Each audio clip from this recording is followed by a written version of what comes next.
All right, there we go. What's the motherfucking deal, man? Welcome to the den. I hope that everyone is doing well. Something's not right. Give me 1 second. But I am your host, Ed Honcho. Like I said, I hope that you're all doing well. Honestly, I'm not, like I said, I'm not going to hope. I'm going to ask, how are each and every one of you this evening? I hope that life is treating you good. I hope that, all the things that you are setting your mind on, the goals that you are striving for are within your grasp. Tonight it is Friday, so let's get rid of all the niceties. And y'all know Friday means we're talking dirty after dark, so let's get to it. We're going to be talking about sexual stereotypes. And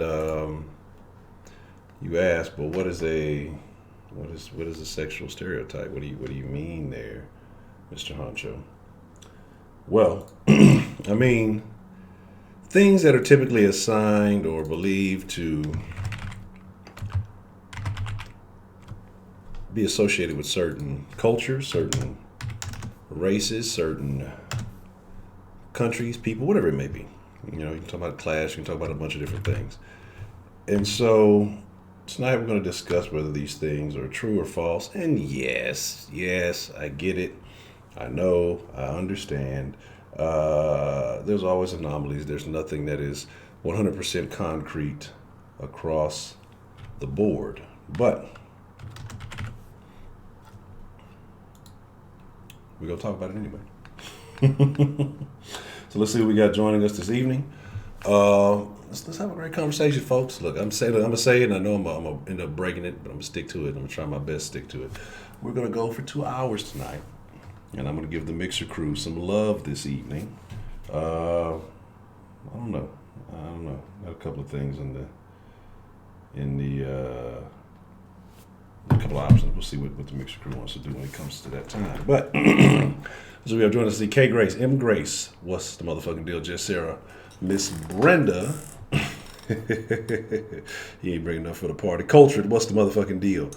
Dita Gamble, what's the motherfucking deal? Shannon Jones likes dickfish. What's the motherfucking deal? Rashida Brandon 335, what's the motherfucking deal? Dakota in the building, what's the motherfucking deal? Kayshonda Banksy, what's the motherfucking deal? Let me see. Doodaloo. I don't know if this shout out Miss Bell. If not, then she gets 2 shout outs. Sweetberry, you're here. So there's that. What's the motherfucking deal? That's Lauder, what's the motherfucking deal? Interesting. Let's see.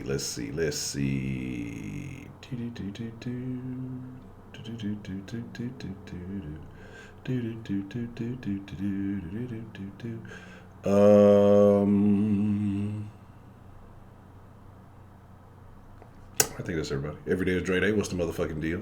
Trying to make sure I ain't miss nobody. Shelly Long. Oh, there's that. What? Shelly? No, look, I deliberately took my time because of you, because I knew you was gonna talk some shit. That's all you do, Shelly, is talk shit.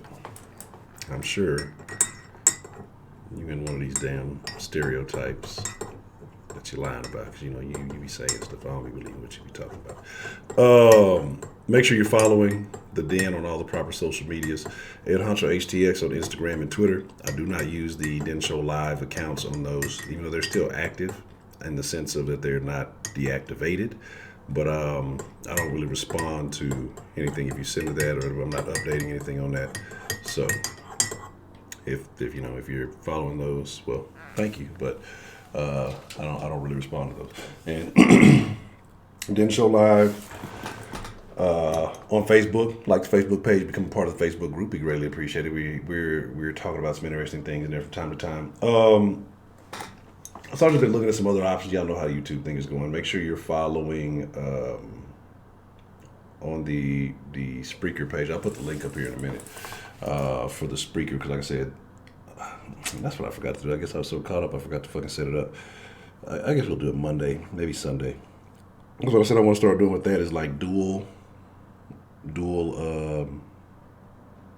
streaming, I guess you could say, because on the Spreaker I can do a live podcast, maybe record that so that way the audio is going to the live podcast. If you want to chat via the live podcast, that's always an option. And then have the YouTube thing going at the same time. So that way, I guess it's probably more convenient time-wise. That way I don't have to fucking go back, download the video after it finally gets done on YouTube, strip the audio, do all of this stuff. It seems like it'd be more of a process that way. But we'll see how that goes. Anyway, some other things I'm going to try this week. Like I said, I'm going to be trying some things in the Facebook group. I'm going to be trying some other programs, some different things, just to, as we work our way towards the new year, figure out how this thing is going to shake. But fuck all that. We'll deal with all that later. Let's talk about sexual stereotypes.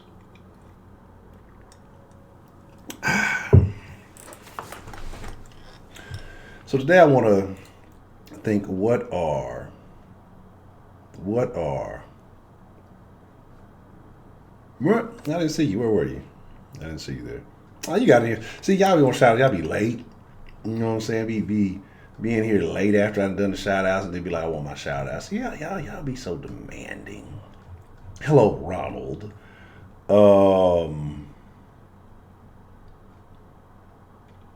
Yes. And so, like I said, get into it. I didn't say you were only one. I apologize on it because I do have your name on the thing, so I did miss you. Only one lie. You were here. I did see you. I wrote you down on the early bird pistachio list. I think I did, or maybe I didn't.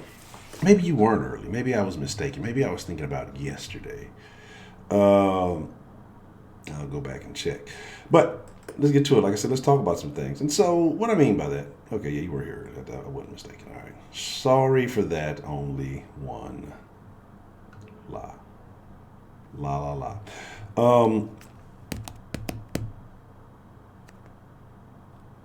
Stereotypes. And so, what I mean by that, there's always this thing that I heard.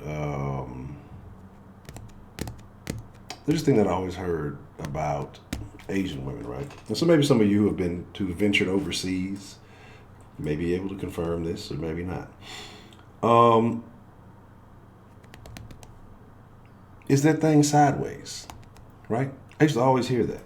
And again, I'm pretty sure it's biologically impossible or some shit, but that's always a saying, they talk about Asian men in a not so flattering manner.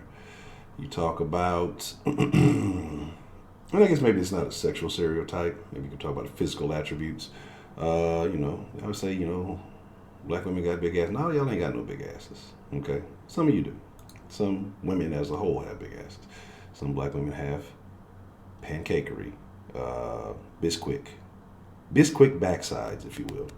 So some of y'all out there trying to take credit for the stereotype. Don't be trying to false claim, if you will. All right, cool. Make sure everything was not set up. Is the bot not working right? Y'all let me know if it's not. I don't know. I see it. It looks like it's not doing what it's supposed to. It's saying that it is, but it may not be. Let me check some things. But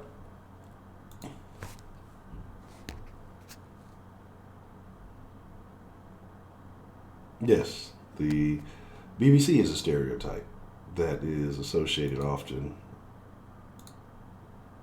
Why was that disconnected? Is this update or something?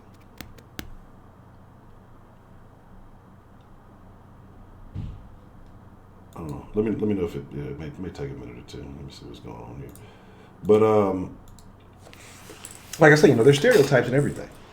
And so, all right, there we go. I'm calling it Bisquick butt for now. So my thing is like, and that's kind of what I'm talking about. So we're all adults here. We've all had our adventures in life. Some of us have gone on great adventures. Some of us have gone on not so good adventures. We've all have our stories to tell. And that is what we're going to discuss. That's basically the topic tonight. So when you guys do call in, I want to discuss where you may have had an expectation or a stereotypical, or something you thought would be a stereotypical experience, and excuse me, maybe you were proven wrong. Maybe you thought something was going to be negative. It actually turned out being extremely positive. Maybe you thought that you were going to hit the sexual lotto, and then you ended up, with a negative account balance in that department, if you get what I'm saying. Fellas, same thing. Now, here's the thing that I've been trying to figure. Somebody asked this the other day, and my limited experience with one side compared to the other, I really can't answer it. But someone asked, do slim women take it better than big women, right? So that's something that, like I say, in the couple of experience, I mean, I would say it's pretty much the same across the board in my experience. If I'm just, so I don't know how slim you're talking. I mean, I've heard like skinny. I'm not a big fan of any. Some of you maybe skinny. Don't take it personal. I'm just not a big fan of that experience. I like I say, I like ampleness. I'm not saying that you have to be big, ample, but I like to be able to have. I have big hands. I like to be able to grab onto assets and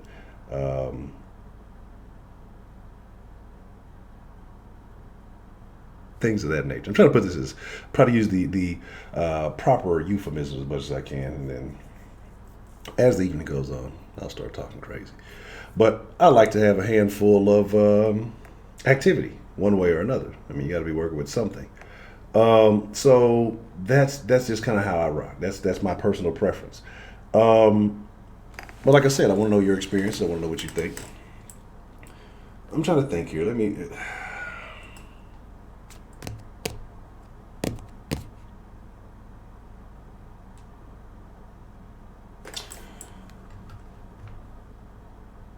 All, we were talking the other day. If you ask, depending on who you ask, I guess it depends on groups. Maybe there's different stereotypes that get spread around different groups, right? And maybe different types of men say different things. The allegations are black women are uptight and they're not necessarily that freaky. They are basically on standard protocol, and they make the job more difficult than necessary. I would say some experiences that has been true. Some experiences that has been false. I think it just, again, like it comes down to it, because in the same way they say white girls will let you do whatever you want to. They say Hispanic women don't ever want to use protection. They don't ever want to use contraceptives.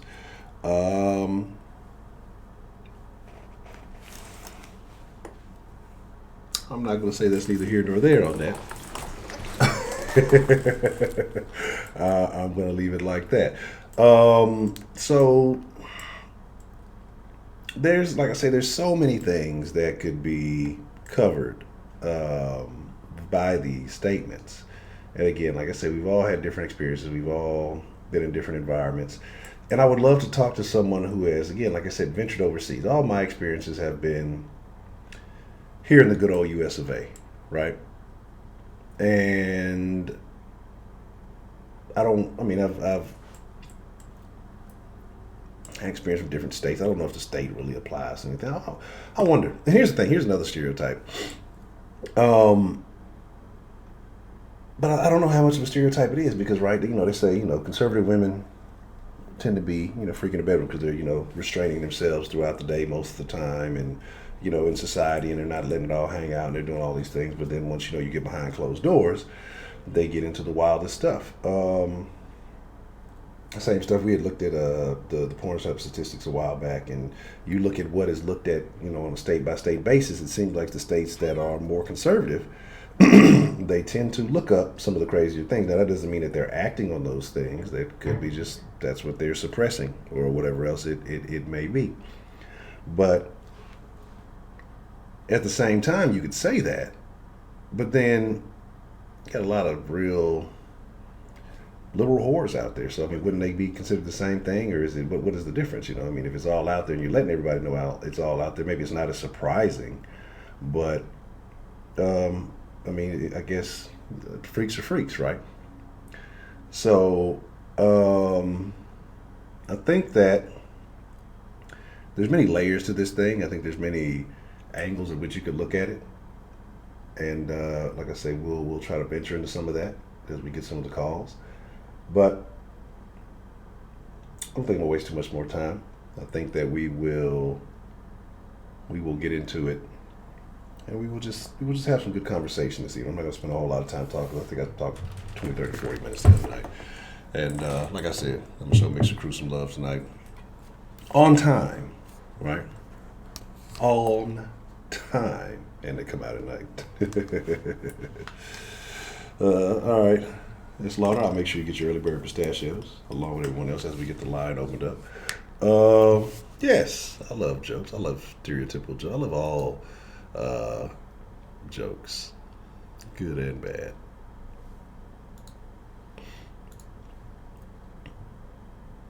What is that? Okay. Um. Do do do do do do do do.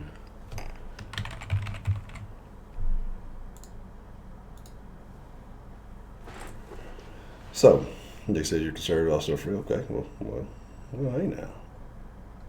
Dre said you say your personal experience has been with women Mexican chicks are the best in general. So you say it all around. I think certain cultures. I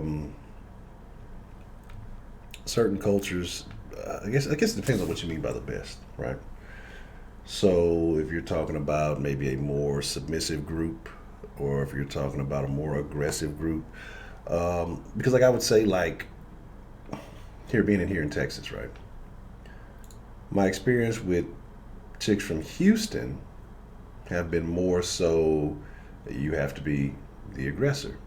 My chicks experience with chicks from say like Dallas is they'll come and get your ass. They'll kidnap a bitch from Dallas will kidnap you. You got to be careful. Dallas chick, if she wants you, she gonna have you, and we can do this the easy way, or we can do this the hard way. A chick from Dallas, if she wants you, she gonna come get you. But at the same time, too, when we're talking about black women, I don't know. I've encountered some women from Dallas who are, um, pretty wild. Pretty wild. I'll leave it at that. We may get further into that conversation as the evening goes on. I think everything else is good. So let's open up the lines, man. Let's get some calls in. Not gonna waste too much more time. Again, make sure you follow Ed Honcho HTX on Instagram and Twitter. Make sure you're following Dencho Live on Facebook. I want to know your experience and if most of your experiences have been true with the stereotype, or what is the most did you believe the stereotype and you were disappointed? I would like to know your thoughts. And that video, that's speaking of stereotypes, that video where they beating up on that little kid, disgusting. Disgusting. Like I said. Now, I think they said it was 6 to 8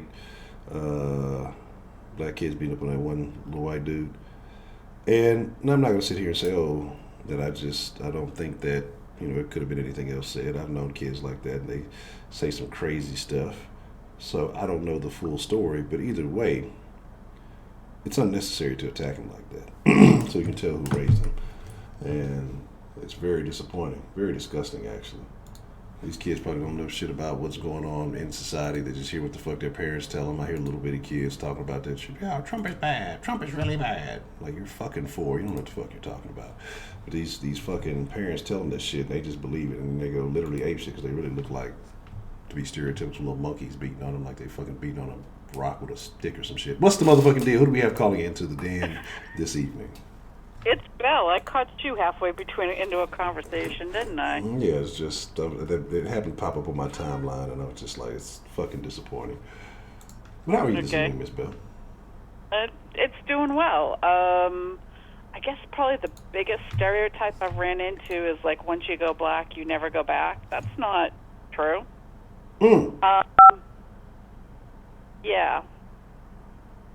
It's usually said among the non-black cultures, I guess. I mean, it was said years ago.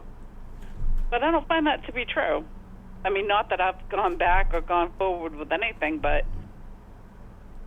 I think it's just something that's said to promote rather than an actuary. Okay. Interesting. Oh, good God, what's up? No, I'm just thinking about that. I just find that amusing. I forgot all about that one. I've heard that one. I think that has more to do with the male ego than it has anything to do with racial issue. Really? From where I heard that originated. Or ethnicity, if you want to get that. If you want to get technical, it's ethnicity, but. See, because where I heard that whole thing originated was more so, back in the day, that if you were caught, associating with blacks, then, you were kind of looked at and ostracized in the white community. But then I find it funny how it's transferred into more of a sexual meaning. But I'm wondering if that, parlays into it too. But that's where I heard that it originated. And then now it's kind of used as a term. I wouldn't be surprised.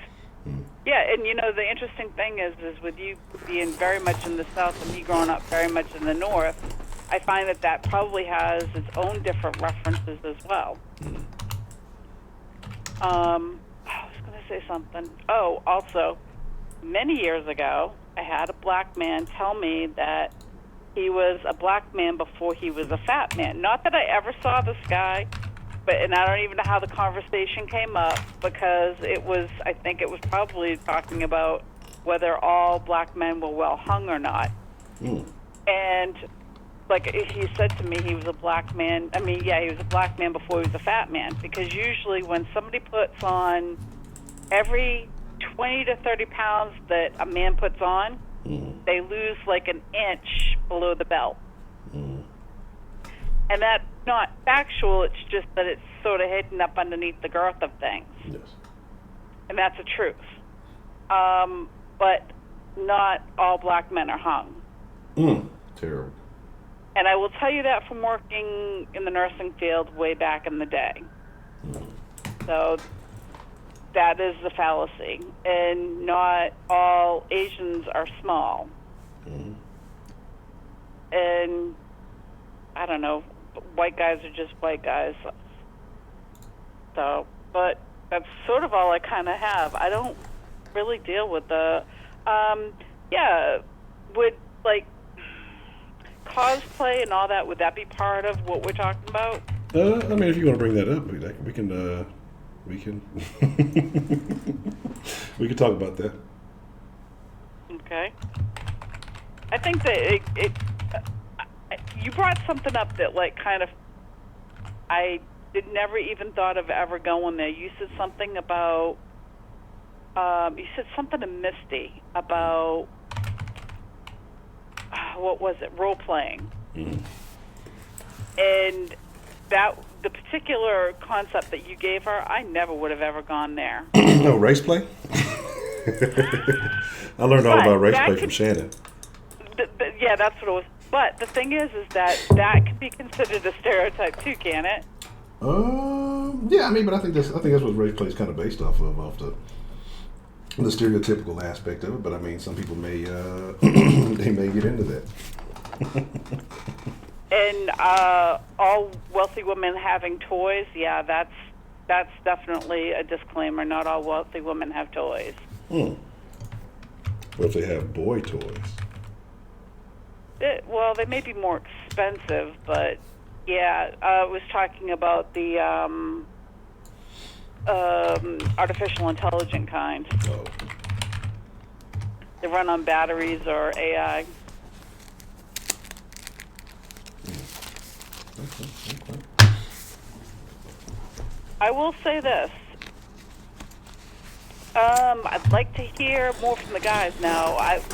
Just from the conversation in the chat, you've got it overwhelmingly women tonight. Yeah, I see that. Extremely interesting. See all the guys there. And so I'm putting a shout out to the men in the den, balls to the wall.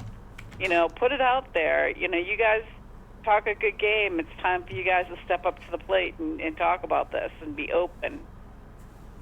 Okay. So that's kind of all I got, is just a challenge out to the den men tonight.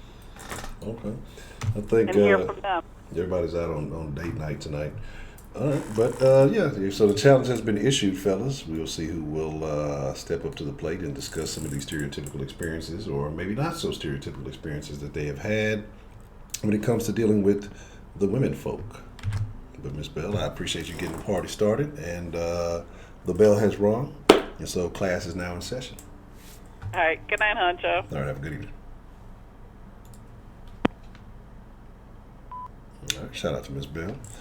I'm jotting down notes. Look, because if I try this diet thing one more time and I don't, and just fuck up, I'm just start something like, hey, look, I was a black man before I was a fat man, so what's up with it? What you trying to do? I like that. That's we're gonna put that in my repertoire. Random things to say. You're gonna start making it rain in the den.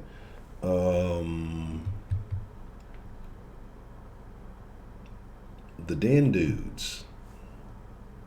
Kenneth, get your ass out of here. Fucking honorable mention Kenneth. New Kenneth is cool. Honorable mention Kenneth is terrible. He's the worst. Oh my bad. I ain't even got the right screen up. Make sure I put this in the right place while I'm dipping and dabbing. So, I'm trying to get these early bird pistachios out the way real quick, so pardon me. But like I said, there's lots of things. There have been a few interesting experiences that I've had myself. But again, as far as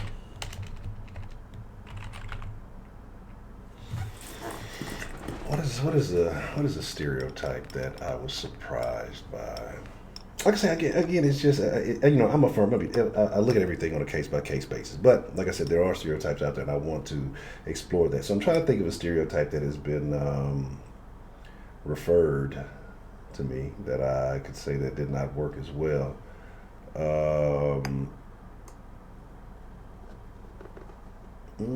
Probably so, Shelley. I would probably think so.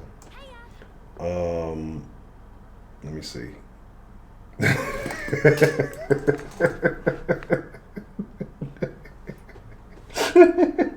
Shout out to David. My thing is this. Like I say, I'm trying to think of one because I know there's a few that I've definitely heard about. Black women especially, and I'm just trying to think of one that did not fall in line. I don't want to just show the fucking pistachios. I really don't. But I gotta do what I gotta do. I'm trying to get this shit done. Let me get this shit done. Okay, some of y'all looking like y'all. Yeah, see, look, I see the ladies. The ladies are dominant in the chat, but they don't want to call in and say anything. I see. And interesting. Especially Shelly. Shelly talked more shit than anybody else. They ain't never got nothing to say. Yeah, you'll notice that. Got something to say about some every damn thing, but never, ever has anything to say. She just be here talking shit. But that's okay. That's what most people do anyway. Get this shit done. What's a crazy stereotype that I've heard? Okay, we already talked about the big ass. All black women don't have big asses. All black women can't ride either. They talk all the shit that they'll put something on you. Look, yeah, right. I don't think it's any different. I think it goes the same across the board. I don't think anybody's more significant than it because I've been surprised by some of the other side too. What's the motherfucking deal? Who do we have calling into the den this evening? Challenge accepted. This is John from New York. John, what's the motherfucking deal, John? How you been, John? I've been all right. Just hanging in there. How about yourself? Oh man, no complaints. Life is life. Try to make the best of it. How's the den's favorite member doing, Scotty? He's doing good. He's a piece of shit. But he's all right. Yeah, You saying that? Yeah, when I only got food, that's the only time he fucks me when I got food. You know, if he needs to go to the restroom or I have a bag in my hand and he thinks there's something in it for him to eat, that's the only time he cares about anything. Other than that, he off in his own little world, fucking dog bed and shit. Yeah. Sounds like white entitlement to me. I agree. So, what's some of your just share some of these experiences that you've had, John? I know because I know you've mentioned before that you've been an equal opportunity employer and you've encountered some different things. What would you say are some of the more interesting things that you've come across? Oh man, there's a lot of them. I'm just trying to figure out where I want to start. Okay. I'm just going to say that my experience is that most stereotypes are thrown out, but not true. Mm-hmm. I'm just trying to figure out which particular one I want to pick out to start with. There used to, I don't know if it's still a stereotype, but it was a stereotype that black women don't suck dick. Yeah, that definitely was a stereotype. I don't. that was definitely something that used to be said. Yeah, well, it's definitely not true anymore. Mm-hmm. They do. There's a stereotype that white women suck dick better than other races of women. Mm-hmm. That's not true. I've had good relations with all races of women in that department.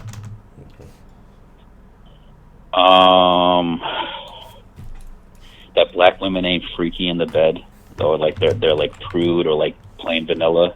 That is very far from the truth. I would say some of the things, but I don't want to piss off the den any more than I've already pissed them off. Nah, man, fuck them.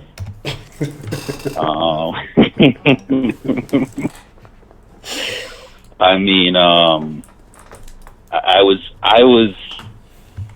surprised when I learned that the amount of black women that were into like bondism, race play, having trains run on them, swingers, outdoor sex. Like, I was very surprised because I always heard when I was younger that black guys will date a white woman because black women are like prude or boring or whatever.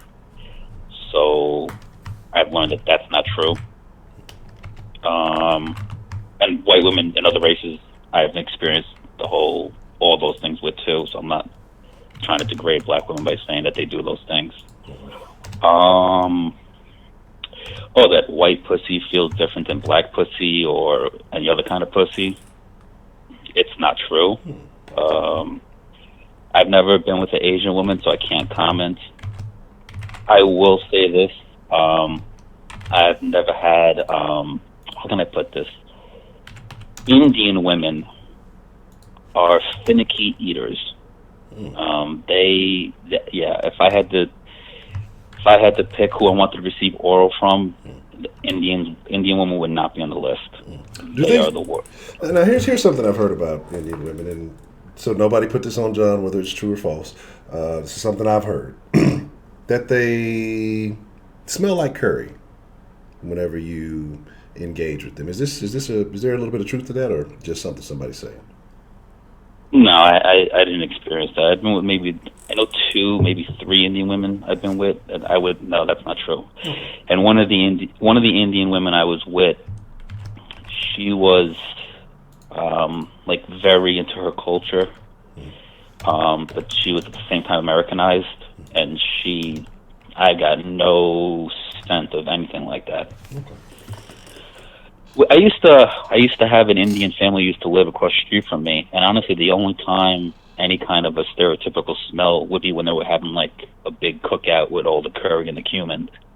Other than that, it would smell like a regular person's house. So, I don't know. Maybe they should just got done eating like a big bowl of like curry chicken or something. I don't know. I don't know. What else? Let's see. That black women are difficult to deal with. Not really true.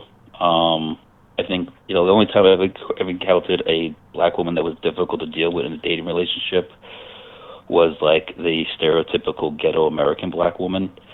But if she's an American black woman and she's not ghetto, or she's Caribbean black, they are. I mean this in a polite way. They are extremely easy to deal with. I can honestly say that I feel like when I date a black woman, if she's not ghetto, I'm going to get anything I want out of her. And I mean that in a polite way, not in like I'm going to take advantage of her way. I know that's definitely a stereotype that they're difficult. That's always thrown around, and it's true for the ghetto ones. But the ones who are not ghetto, and the ones, and as well as the ones who are from the Caribbean, from my experience, have been wonderful. And that white girls and don't have butts, but black girls do. I've seen so many black girls without a big butt. I have seen lately Asian girls with booty. Really? Yes. I've seen them in porn. I've seen them on Instagram, and I've seen two in real life. And my friend has seen two also, and he sent a group text message saying, "Guys, you'll never believe it. I just saw an Asian girl with a big butt." And we were like, "Where did you find her? Get her number." Like, get her. He's like, "I don't know." I'm like, "Was it real?" He's like, "I don't know, but I got an instant boner." That's the thing to me. Like when I see one, either a plus size Asian, I've seen like maybe two in my life, and in reality, that's crazy to me. But I've never seen in person, I've never seen a very busty Asian, or to put it politely, a thick Asian in the lower hemisphere. I've never really seen those. I'll say this: Japanese women have a lot of. It's not uncommon for Japanese women to have big breasts. Maybe some of like the smaller framed Asian cultures, like maybe like a Vietnamese or something like that, they might not have like a bigger breast, and I'm just generalizing. But like the Japanese tend to be like bigger framed. Some Chinese ethnicities tend to be bigger framed, not all of them. I know Pacific Islanders, like the Filipinos, they tend to be a little curvier. But I guess, it's like the whole stereotype that Asian guys have small penises. It's not, I did a research report, not a research report. I read like the urologist research reports. I'm going back like when I was in high school, and I was reading it, and I was reading like all the, because you always hear these things like fucking people talking about like dick size and this and that. And like when you're younger, you care about that stuff, and as you get older, you realize the only thing that's important is your dick getting wet. So I read it. It's really just the Koreans that have the small penises, according to the urologist reports. All the other ethnicities, like all the other Asian ethnicities, were either average or above average. The Europeans were mixed, average. The sub-Saharan Africans were mixed. Actually, the smallest penis on the list was Tanzanian, which is like southern East Coast Africa, which was the smallest at 4.5-inch average. So I mean, you never know. That's terrible. And a lot of Asians really up until recently didn't have like a lot of meat protein in their diet. Now the average Asian man is 5'9" tall, and the average American's 5'10". So they're not really, they're catching up. I'm trying to think what else. I could say some stereotypes that have been said to me from other races of women. I remember one time I was messing with this woman. She was a Haitian girl, and we were making out, and she saw like my bulge in my pants and my jeans. And she's like, "Oh my God!" She's like, "It's so huge," and I'm just sitting in my head like, "Come on, bitch!" Like, And then she's like, "It's like a black guy's penis," and I was like, "Really?" I was like, "Really?" I was like, "Oh my God," And I was like, I'm like, do I say thank you? Do I tell her like what? Do I just go with the flow? So I didn't say anything, but and that's happened a couple of times actually. And I know they meant it as a compliment, but it's like if I said to a black woman, "You're pretty for a black woman," she'd get offended. Absolutely. If I said to a black woman, "You're pretty smart for a black person," they would get offended. But if you say to me, I have, if you backhand compliment me and say I have a big penis for a white man, I'm supposed to take it as a compliment. So it's just funny how when you grow up, and I'm not picking on black people because I know white people have their stupid compliments too, which are not really compliments. But it's just funny how when people grow up in one culture or like sheltered, they don't realize how like they complain about something that other people do, but they don't realize they do it too. So I'm trying to think of what else. That's all I can think of. I don't know if you have any questions or scenarios you want to ask me. No, I mean you covered a lot of good things too. Yeah, the white women blowjob thing is definitely something I've heard, and I agree with you that black women have definitely, if it was a thing, it's definitely not a thing anymore. And a few other points that you made that I definitely agree with. So I mean, I think you covered a wide array of stuff. I don't think I have anything. All right. Wait, hold on a second. You are not white, John. You are Italian. LOL. Well, I guess so.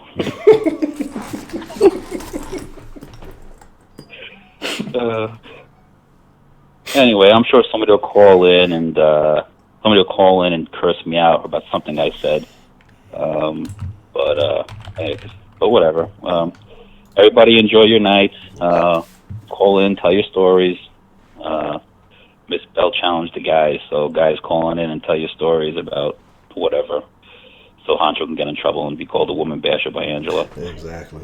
I'm waiting for her to. I know she's moving and everything, but I'm sure as soon as she gets back, be some form of violent man, some type of what was it? I was a rapist and whatever the categories were the other day. So yeah, I'm definitely some type of misogynist and womanizer and woman hater. But so Honcho, I have a question for you. I just thought of something. Yes, sir. Have you ever engaged in race play? No, I don't think I have. That's, really? I don't think I have. Like I said, it's probably, like I said, it's been a minute since I think I've been with any white chicks or Hispanic chicks, and then two, probably I didn't even know it was a thing probably until recently, to even consider it. So, unless I did on accident or something, I'm probably sure I said some off the wall shit when I was younger. So, maybe accidentally, but never intentionally. There was I don't know if it's still going on, but there was a Broadway play called Race Play, and I saw like the highlights for it. I guess the trailer. It was it was bad, but it was good. And I've been seeing like on Pornhub and all these other websites. I've been seeing that they've been coming out with like a lot more like freakier video titles.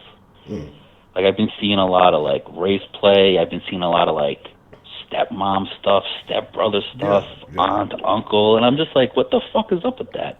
Yeah, I think people are sick. I mean, it's crazy because I was talking about I used to do some little, affiliate marketing stuff with some of the adult sites and different things. And so some of the stuff that they would tell us to try to push, or they send out, little emails and stuff, hey, this is what's hot right now, this is what's really moving. A lot of that stepmom, step-family type shit was like some of the number one shit going. I'm like, man, that's kind of weird. But, right. So if you were dating a woman of another race and she asked you to engage in race play, what would you say? Oh, I'll be with that shit. what would be your go-to line? Oh, I just think it depends. Depending on what race she is, I'm gonna probably think of the most derogatory shit that I can come up with. I'm gonna see how far she really wants to go with it. Like I'm telling you, this is me. Like when it comes to women, and even if I'm with the chick or even if it's just, I'm gonna push it to the limit. I don't know why. I'm gonna see how far. Like what are my boundaries? Yeah, I'm gonna find out what my boundaries are. Like probably the first or second go around. I'm gonna see how far I can push it. So if she's talking about she's which, I'm gonna take it all the way. If she's comfortable with it, well then she might be a keeper. Yeah, because I was with this is like a couple of years ago. I was talking about my friends on the car ride home from hanging out that night, And, I was telling them, like, yo, you'll be surprised, like, the shit that women won't let you get away with, especially in the heat of the moment, or what they're into. And my friends, the guys who I hang out with just about every weekend, they're black. And they all date interracially, except for one of them now, he's married, but they all have dated or currently date interracially, and as well as, like, all races of women, including black women. And I was like, oh, you guys don't do that shit? You guys don't? And they're like, no, we don't do that. I was like, what? I was like, you kidding me? I'm like, the shit I've said, and they started, like, splurting out the shit I've done. And they're like, yo, stop. And one of my friends, he loves white women. And I'm like, dude, you gotta just grab a white woman, like, by the hair, doggy style, just, like, stick, like, a dog ball on the floor, put her face in it, and call it, like, dirty KV, fucking white fucking stank dog bitch. I was like, you gotta make her say you gotta make her fucking scream out Kunta Kinte. You gotta you gotta fucking degrade the bitch. And I was like, because I was like, this shit that I've done to black women, I'm like, you have to bring you have to do it. Like, cause I'm like, because the shit that I've done, you deserve to be able to do all that stuff. Women in He's like, I can't 2020 do is that. I'm like like, I'm telling you right now, if no you do it, they'll love in it. 2020. That definitely. I may have to try that. That sounds very interesting. I think. I mean, like I said, I definitely do some shit that. Like I say, I have no business. That's one I haven't tried. That's definitely, like I say, I haven't pushed it to the limit like that. But I'm gonna keep that one in mind. Yeah, because I said, look, if I was a black guy and I was dating a white woman, like, you best believe I'm putting her through the fucking ringer. So I was like, because as a white guy, I do it to black girls and Hispanic girls. I even do it to white girls, but I use I say different things in terms when I'm talking, but I'm just like, you guys gotta, expand your horizons. I'm like, because you'll be surprised. A lot of women, they don't like that. A lot of women don't like plain vanilla sex. They like a little, little dirty talking, a little, spanking and slapping and stuff like that. But all right, well, I think you got to think of a good line and let us know what it's going to be. Yeah, definitely. Because I think I had an experience one time, but this was with a black chick, and I got a little wild with her, and we had messed around before, and she kind of got to crying, and I was like, I didn't. It's been because it was like I said, we had multiple experiences. One time, she was crying, and I thought I was fucking up, like, damn, what I did, but she was like actually enjoying it. But then another go round we had, and she got to crying again, and so I kind of turned it up a little bit, saying some more stuff, and I turned out maybe I must have crossed the line or something, and she got all to feeling a particular kind of way, and well, that was kind of the end of that. That was a little bit of a weird experience, but I guess I've been kind of cautious with the talk since then, but I definitely have to try that. All right. Well, I just want to say. Hope everyone in the den has a wonderful night and a wonderful Christmas and Hanukkah and New Year coming up. Happy Kwanzaa to everyone, too. And, please take it easy on me if you're going to call in. Otherwise, I'll call in and we could do a debate. Yes, yeah, that would be excellent. I'd love to hear that. All right, I know you got a 10-minute rule, and I probably passed it, so I'm going to let you go. But thanks for taking the call. All right, John, man, it's good to hear from you, man. All right, bye. All right. Shout out to John, my favorite New Yorker. Uh-oh. What's the motherfucking deal? Who do we have calling into the den this evening? It's Dee the Gamma. Hello, Miss Dee the Gamma. How are you this evening? I'm a little under the weather, so y'all please excuse my voice. I know I sound jacked up. Well, what are you taking to try to get over that? I got what I'm taking right now, and a lot of orange juice and rest. Okay. All right, so what's on your mind this evening, Miss D? Okay, I posted a couple of my things in the chat, but one, my grandmama used to tell me that old men would give you worms. So that terrified me. And I to this day,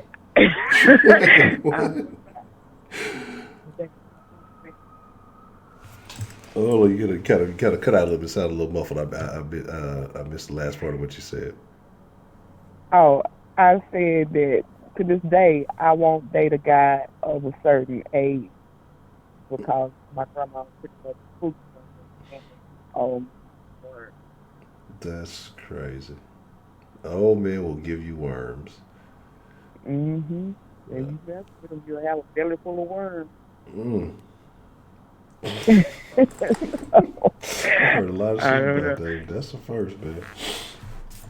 Jot that And down. also another one that I've dealt with is they say that big men with big penises are better in bed, Mm-hmm. and it's really not true.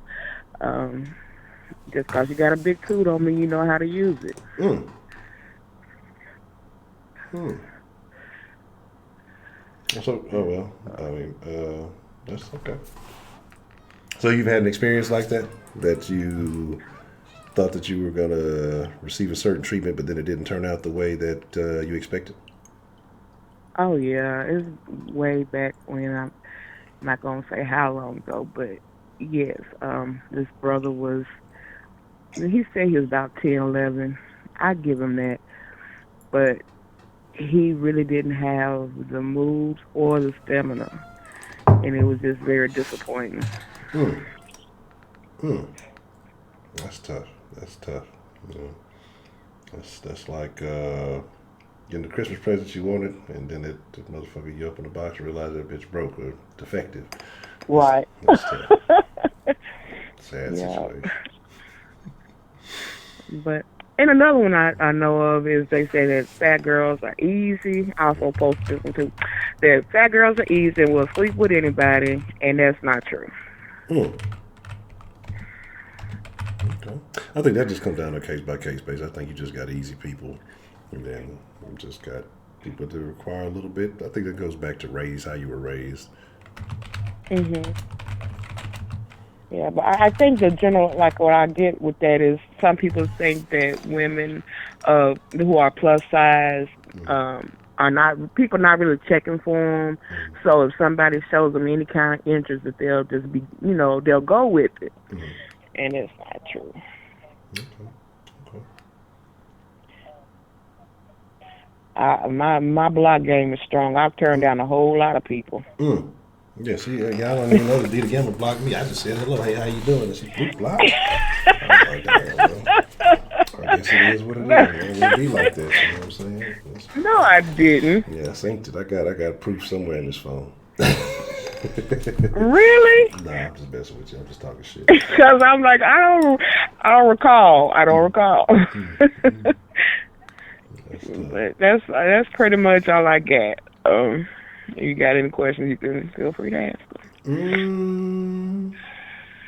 So what about the? Have you encountered any racial stereotypes in your day?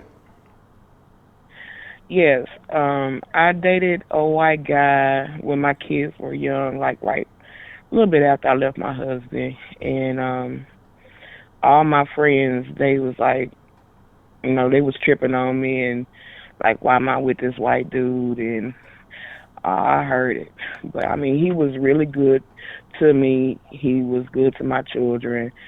Um, Only thing is, he wanted to be around me so much he stopped going to work, and that was a no-no. Mm. Was he possessive? Mm, Maybe a little bit, but like he just wouldn't go to work. He wanted to be around me all the time, Mm. and that just didn't work for me at that time. So I let it go. Mm. Want to be around you too much? Didn't get to be around you at all. Ain't that a bitch? Mm. That's fucked up. I be busy sometimes, but I don't want somebody under me 24/7, 365. I need my space, you know. And that's pretty much why I don't like to live with a person I'm dating or anything like that. You're not moving in. You got to have your own. Mm-hmm. I got to have my own. I can understand that. I can definitely understand that. But that's pretty much it. I'm struggling to talk right now. I'm trying not to cough in y'all ear and everything, but I appreciate you taking my call. Okay, well, I appreciate you calling in and, sharing some of your experiences with us this evening. All right. Yeah, I'm going back to the woods. All right. Shout out to Miss Dita again. Appreciate the call. All right, all right, all right. Interesting. So it's not the size of the boat, it's the motion in the ocean. I wonder if there's an equivalent to that for women. What's the motherfucking deal? Who we got calling into the den this evening? Who's Ed Honcho? Dakota, what's the motherfucking deal, man? What's on your mind this evening? Man, I've been in and out. What's the topic? We're talking about sexual stereotypes. So stereotypes that are assigned to either, it could be a racial thing, it could be a cultural thing, it could be, like I said, I don't know if you've had international experiences. It could be a stereotype of people from certain countries. So we've been just covering a wide array of things, experiences that are associated with stuff, and generally most of them are untrue. But maybe you've had some encounters that are true. Yeah. One of the encounters I ran into was, the whole stereotype that white girls suck dick. Like, that's not true.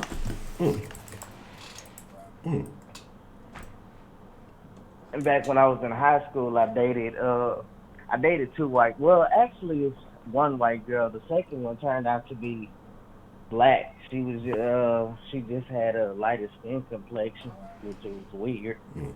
But she looked like a white girl. Yeah. But the first one, it was hard as hell getting her to give me head. Like, I was like, God damn, the fuck?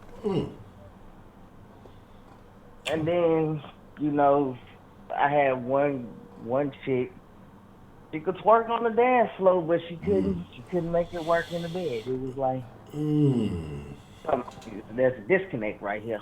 Yeah. Look, you didn't tempt me with this visual sight to see, and then when I'm expecting this to get this same reaction, it's not quite the same thing. Yeah, I've had one of those experiences.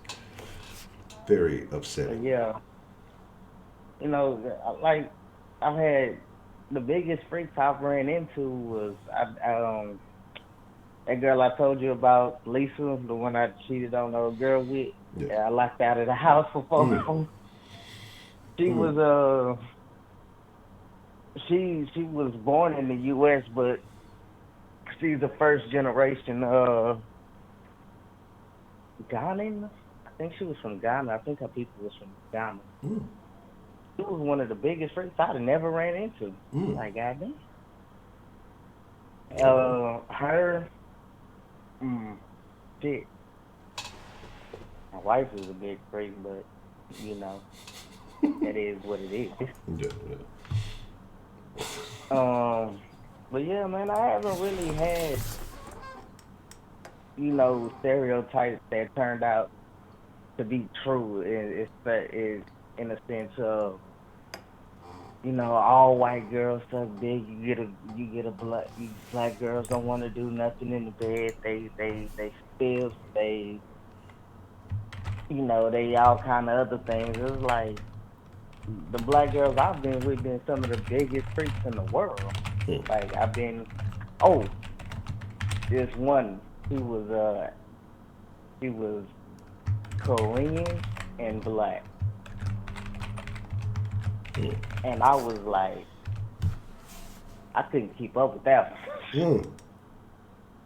That one damn near gave me a heart attack at how old was I, 16? That one was a motherfucking stallion, bro. Like, goddamn. Like, niggas. So it was an interesting question that was proposed a couple of calls back when John asked about race play. Have you ever done that? Have you ever been in an interracial encounter and engaged in race play? Oh, hell yes. Oh man, it got to the point where we were reenacting like it was like Civil War meets uh like some kind of Chinese rebellion shit. It got really weird. Mm. Maybe I don't put a play on this shit. Yeah, it got Ty really, really James fucking 19 weird. donated $2 But through yeah, Super Chat. The real freaky women are religious ones to like I me. said, man, I haven't had too many experiences with stereotypes that weren't all, true. But yeah. I think that's kind of how it is. And I wonder where some of these things come from, because I don't know who started it or where they come. Because like I said, I think most people's experiences, or if you've had enough experiences, that you would find out a lot of these things are not as true as they get the or whatever it is that gets put out there, whoever put them out there. It turns out not to be as factual as these stereotypes. I think that's with most stereotypes, but I also do believe that stereotypes exist for a reason. So again, I don't know. I don't know.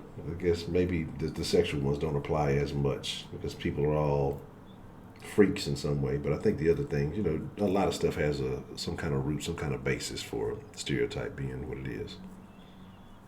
Yeah, and another one was like I ran into a lot of my preference is black women, especially when I went through that little phase with white girls and Mexicans.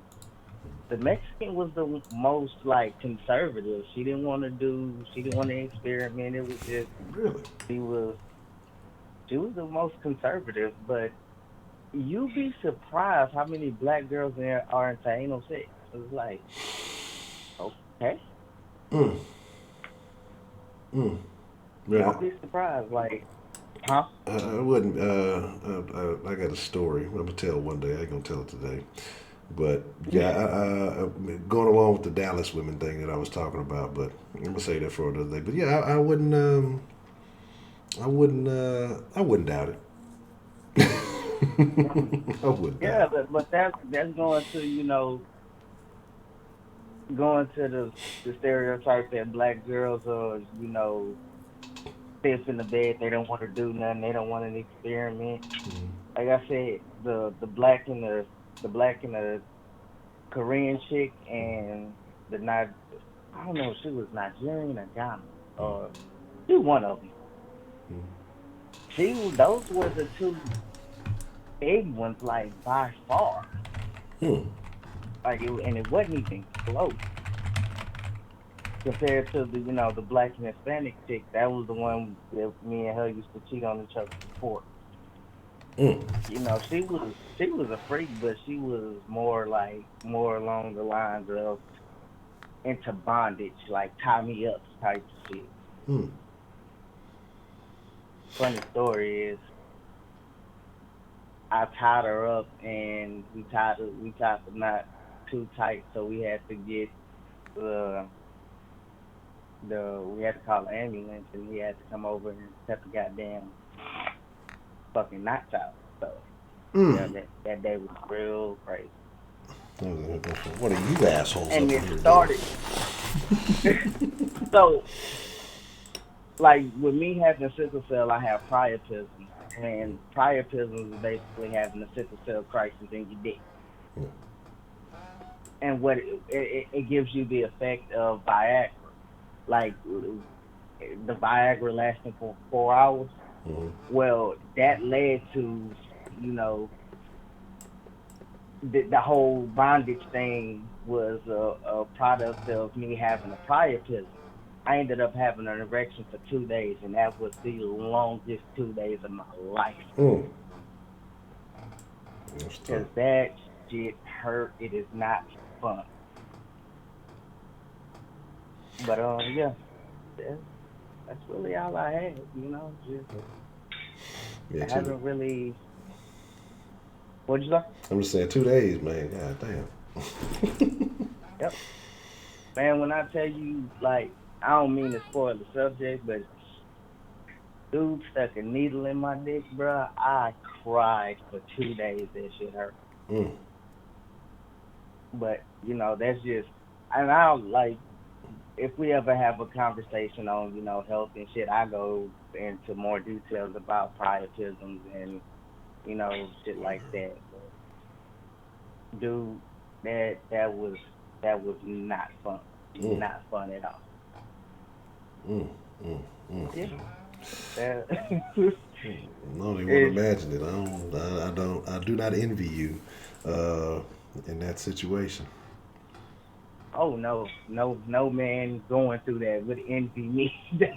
They'll be like, hell no, nigga. So, yeah, that's pretty much all I had. Okay.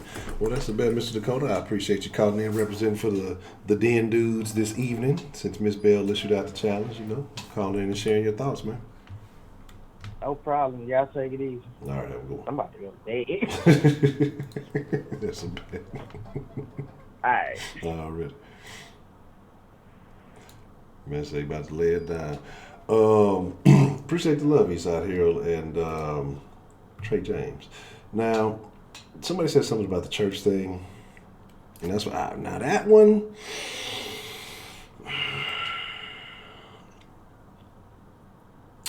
That's what I kind of want to believe it. That's kind of what I want to believe. Because, excuse me, pardon me. I've known some church girls to be a little wild. So that's what I kind of want to believe with the church chicks. That one. But again, each there's probably some super prudes too. But yeah, I believe that, man. That one, that's the stereotype I'm gonna stick on. If none of the rest of them are true, then that one I do believe. I also agree with that. Here's ultimately what it is. I think when it comes down to, especially with women, and I agree, John, that once you make a woman feel comfortable, and it depends on what it is that it takes for her to feel comfortable. Certain things for certain women. But once she reaches that comfort zone, well, it's a go. I mean, there's no. You basically got a free pass. And even certain things they say they wouldn't do to you, probably could get away with. What the hell is DeMarky doing in here? When you get your wrench back? I gotta get your wrench back, DeMarky? Really? I don't remember that shit.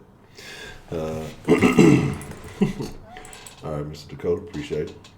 I don't remember giving DeMarky his wrench back. Did I really give him the wrench back? Yeah, they be doing some other stuff, man. They definitely be doing some other stuff. Oh, shit, if you don't sit your window watching ass down somewhere. No, I'm a window shopper. I gotta give Shelly a hard time because she be talking so much shit. Where the hell is Ronald Eyes? See young peeps out there. Y'all be trying to slide in there and then we trying to slide in the steel pistachios and then dip out. See, I gotta watch y'all.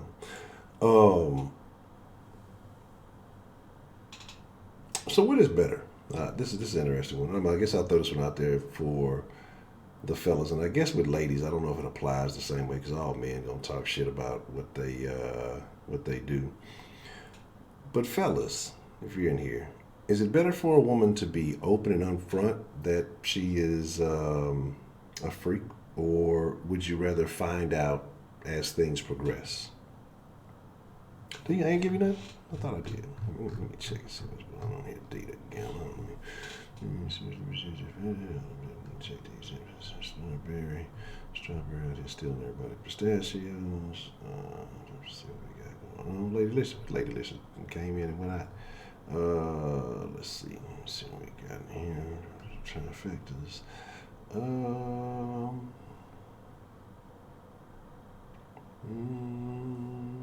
What if I didn't? Fuck it. No big deal. Let me see what I can do.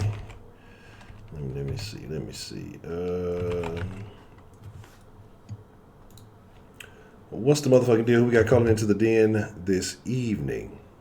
Oh hell! I had to call back with that question. Well, I mean, but I don't think it applies to women because men are gonna talk big shit one way or another. All men talk shit to an extent. But what is your response to that one? Okay, I will give it to you like this personal experience. I had dated this guy many years ago, and he said, XYZ, why didn't you say this to me 3 or 4 weeks ago? It's like, why should I tell you straight up? With where it's coming from, to whether or not I wanted to be with this guy to begin with or not. That's like putting all the fruit in the basket out for them to take what they want rather than giving it to them piece by piece. There's this expectation that, we as women are supposed to tell them everything. Well, if you give them it all in the gorge joint, they're going to walk away. You got to kind of hold back a little something in order to know that there's something more to be gotten. You think so? What if with some women, I'm sorry for interrupting, but with some women, it just might be, there it is, there isn't any more. But if you're going to do long term, then you give it out bit by bit. Because see, I think it can work two ways. I think it depends on the woman you got. Because like I say, you could have a woman and she may be just kind of standard protocol. And if you have a chick who may be with some other things, right? And so if you have that encounter and it's kind of, let's say it's kind of vanilla, it's kind of, run of the mill, it is what it is, you don't want to let it all out there. It could be maybe lackluster, less than impressive. There may be more to come. You may feel like, well, this is what it is. This is what she's about. But I also have another caveat to that. As opposed to maybe showing a little bit of the other side, maybe a little bit more of the other side than just trying to, hold back so much. Then you kind of pique the interest or, maybe put some on, you might have them stalking you or something, depending on how far you go. But I don't know. Like I said, I could understand it. Like always leave something to the imagination. But sometimes you can give the imagination too little, and then lose interest. You're right. There's a definite balance, but the question is where's the balance? Do you put the fact that you're a freak right out on the front row and say, "Ooh, let's do this," or do you just kind of like figure out whether or not that particular partner that you're with, you're willing to freak with? Because, like we've all said, sometimes it's available for them and sometimes it shouldn't be. Because when you're connected with a person. And like you said, if they shoot you right, you're going to see how far you can push it. But and the other question is when is it over the edge? When has it gone too far? When somebody doesn't wake up. Yeah, that would definitely be going too far. Yeah, that'd be way too far. When the safety word doesn't work is another issue, but yeah. Safety word? Oh, no. Just you're either all in or you're all out. Yeah. 50 Shades of Pink or 50 Shades of Grey, whatever, I'd throw that one out, too, because that hadn't gotten discussed or talked about earlier either, I think. 50 Shades of Pink? What is that? It's just more... probably more vanilla than anything else. Oh, okay. Yeah, no. It's role play, but it's just more vanilla than, the S&M and the B&D involved. Now, that's another thing. What about role-playing, serious, heavy role-playing for different ethnicities? Does that come up? Now, the other question I asked, which didn't get probably picked up, is whether you have money and you're wealthy or whether or not you're broke. Does that make a difference in your sex life?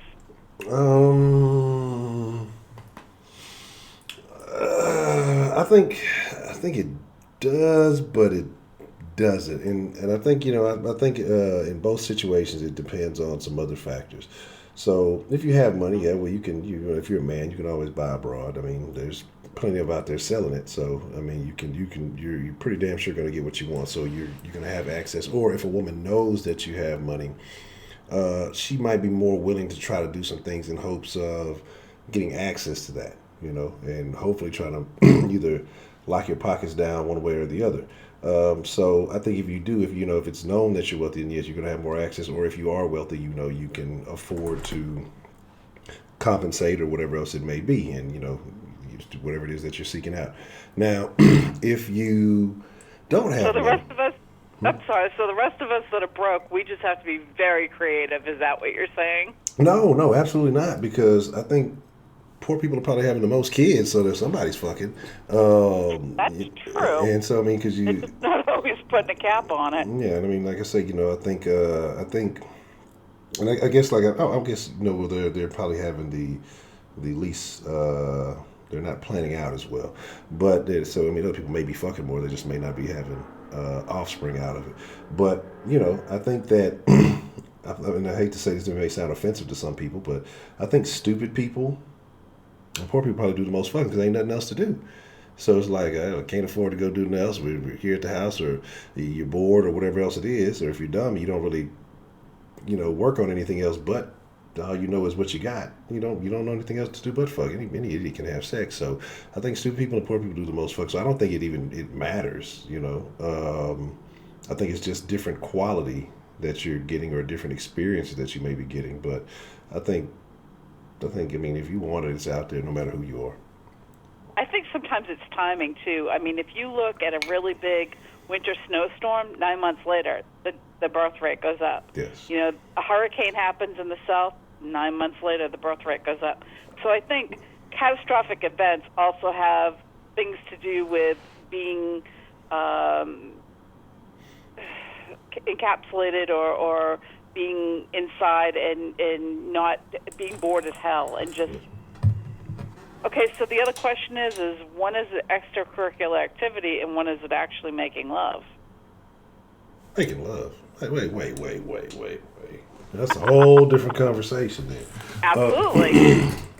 I don't know. Like I say, I think it's making love when you have intentions to further something or bond. I think when you just both trying to get your fucking rocks off, it's then it's extracurricular activity. Yeah. Mm-hmm. Yeah. But, the thing is for the young ones, I mean, we don't really talk about the fact that there should be a difference, and do they actually know that there's a difference? I think especially for the youth, when they're starting to learn how to deal with all that stuff, and I'm not just talking about teenagers, I'm thinking early 20s and so too.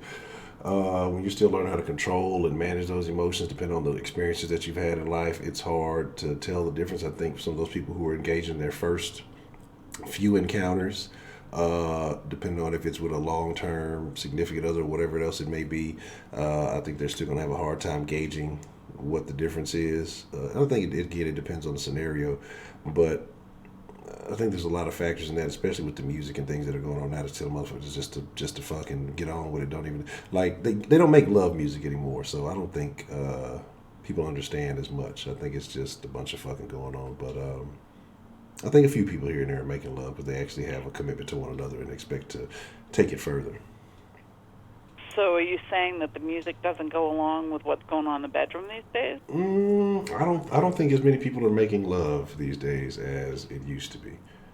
Because I think even back in the day when, say if it was somebody that you were getting with, even if it wasn't necessarily your significant other, I think men would set a mood, women too, but I think that you would more set a mood and, things would lead up to the experience. Now it's, Netflix and chill. Now it's quick fat. We're talking about microwave generation. I think that's what the experiences are like now. It's kind of more straight to the point. You ain't got time to waste kind of shit, as opposed to let me make this a scene. Let me make this an experience or something. And I'm not necessarily even saying that's making love. You have an intention there, but there was a natural progression of things. Now it's just get straight to the point, and then let's get it in, let's get over with. But I'm not opposed to that either. I mean, if you're not, because you don't want to send mixed signals at the same time too. So it's like, if you're doing all that, a person may think it's deeper than it really needs to be. I just wanted to set a nice scene for you. I still wanted the same outcome, but they may think, they went through all this for me, then maybe there's something deeper here.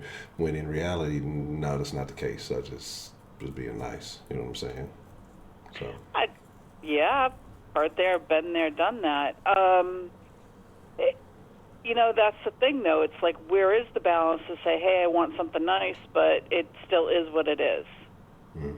And is there a lost art of having more passion and still letting it be extracurricular rather than excuse me, pardon me. Again, like I said, I think it is lost. And I think that being passionate also leads to it reaches deeper in the emotions. And again, if you don't have those intentions, it may just be easier to handle the situation when you're not doing all the other stuff. Because when you do that passionate stuff, it makes those lasting memories. And this was so wonderful. And then we made passionate love all night long, et cetera, et cetera. It starts to tap into those emotions, especially if it's more than one go round. If you do this on multiple occasions or whatever, then it goes from, well, this was just supposed to be, a central friends with benefit situation, a central experience, and then it becomes more of an emotional connection. Because although people say they don't, people get attached, and one person may be steadfast in their beliefs, but you continue that situation. I think once you get past the third time, it's probably somebody's going to start catching feelings. You know what I'm saying? The other part of that too is that the more that you physically connect with a person, the more that there's going to be intimacy, whether you want it to be there or not. It doesn't mean you're going to catch feelings. It just means that you tend to bond with somebody because you've been that close to somebody. And do you realize the only time that you're a virgin with that person is the first time you've slept with them? Because if you think about it, each person that you're with, that's a new experience that they have, or you have together with each other. After that, you're not a virgin with each other anymore either. Well, I gave it up after the first go round. I didn't even count anymore after that. Well, got that out the way. Well, still though, but individually, the next person that you're with, if you've never been with that person before, no. And I'll let that go. But yeah, I've been on the line enough, and I've taken my 20 minutes of fame to where it needs to be. It's time to hear from some more of the guys. All right. Well, Miss Bell, I appreciate you calling back in and sharing your thoughts on this point of the conversation. Yep. Good to hear from some more of the guys, too. All right. Shout out to Miss Bell. All right. Good night. Good night. Yeah, pardon me, I apologize for the snizzles. But yeah, those experiences can be, make sure I got the thing back up, can be interesting. Like, yeah, when you share something with someone, and like I said, I get it. You may not want to put it all out there the first go round. But again, like I say, you might want to. You may want to say, hey, you know what? I might be all the way with it. Rising Zaxby's. Hello, Rising Zaxby's. Kenneth, what's the motherfucking deal, man? There's Ronald. Ronald came in here, stole some pistachios, y'all, and left, and then gonna pull up late in the stream and shit like she's been here the whole time. So my thing is, like I said, I get it. Like, you may wanna leave something to the imagination, but again, who knows if there's always going to be a guaranteed second experience. So sometimes you may want to, you know what I'm saying? You may want to lay it all down on the line. Again, it depends on what your intentions are. It depends on what you are trying to do. It depends on where you're trying to go with it. And so I think there's lots of different factors that play into it.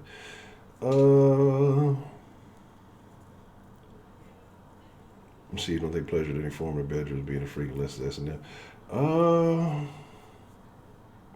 I'm sure there's a couple of things that could equate to being considered freaky. So, you better get your ass home then, Ronald. Hot boy Ronald, walk like Ronald. But my thing is this, man. Like I said, I think that there are multiple factors that go into it. And so, again, it's just, if you let somebody, we're getting away from the stereotypes, actually, but if you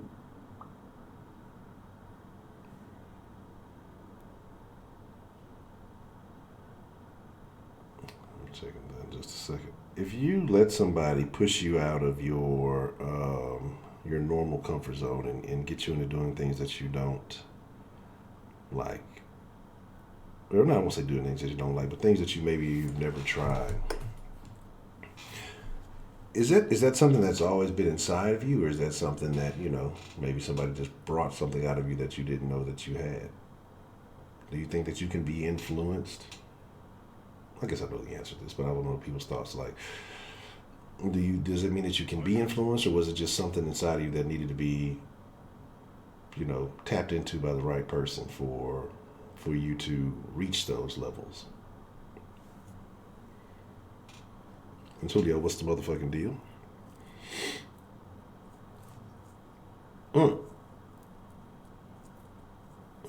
That's tough. Said a man or woman who can't stop in their significant other inappropriately to make it meaningful.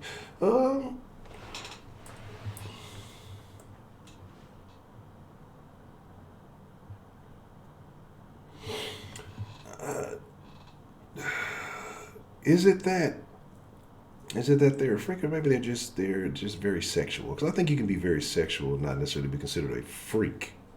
You know what I'm saying? That means that you just, maybe a certain person that has made you feel a certain way, and so you may be constantly thinking about that. But I don't know if it necessarily makes you a freak. I think that just you may enjoy the things that this person has done to you. So. Yeah, that's what I'm saying. I'm trying to figure out. I'm trying to figure out what's going on. Like the phone's broke and all that. And I know a couple of folks, said they had date night. It's only like a couple of married folks, and so it ain't everybody. So no, we'll figure it all out. No, there's nobody's on the line right now. So the line is free right now. So if anybody wants to call in, looks like we can go about 30 more minutes or so, because I am going to honor the Mixer crew this evening. So right now I'm just kind of freewheeling. We were talking about stereotypes. I mean, it's really supposed to be about stereotypes, but I'm just thinking of some other things. But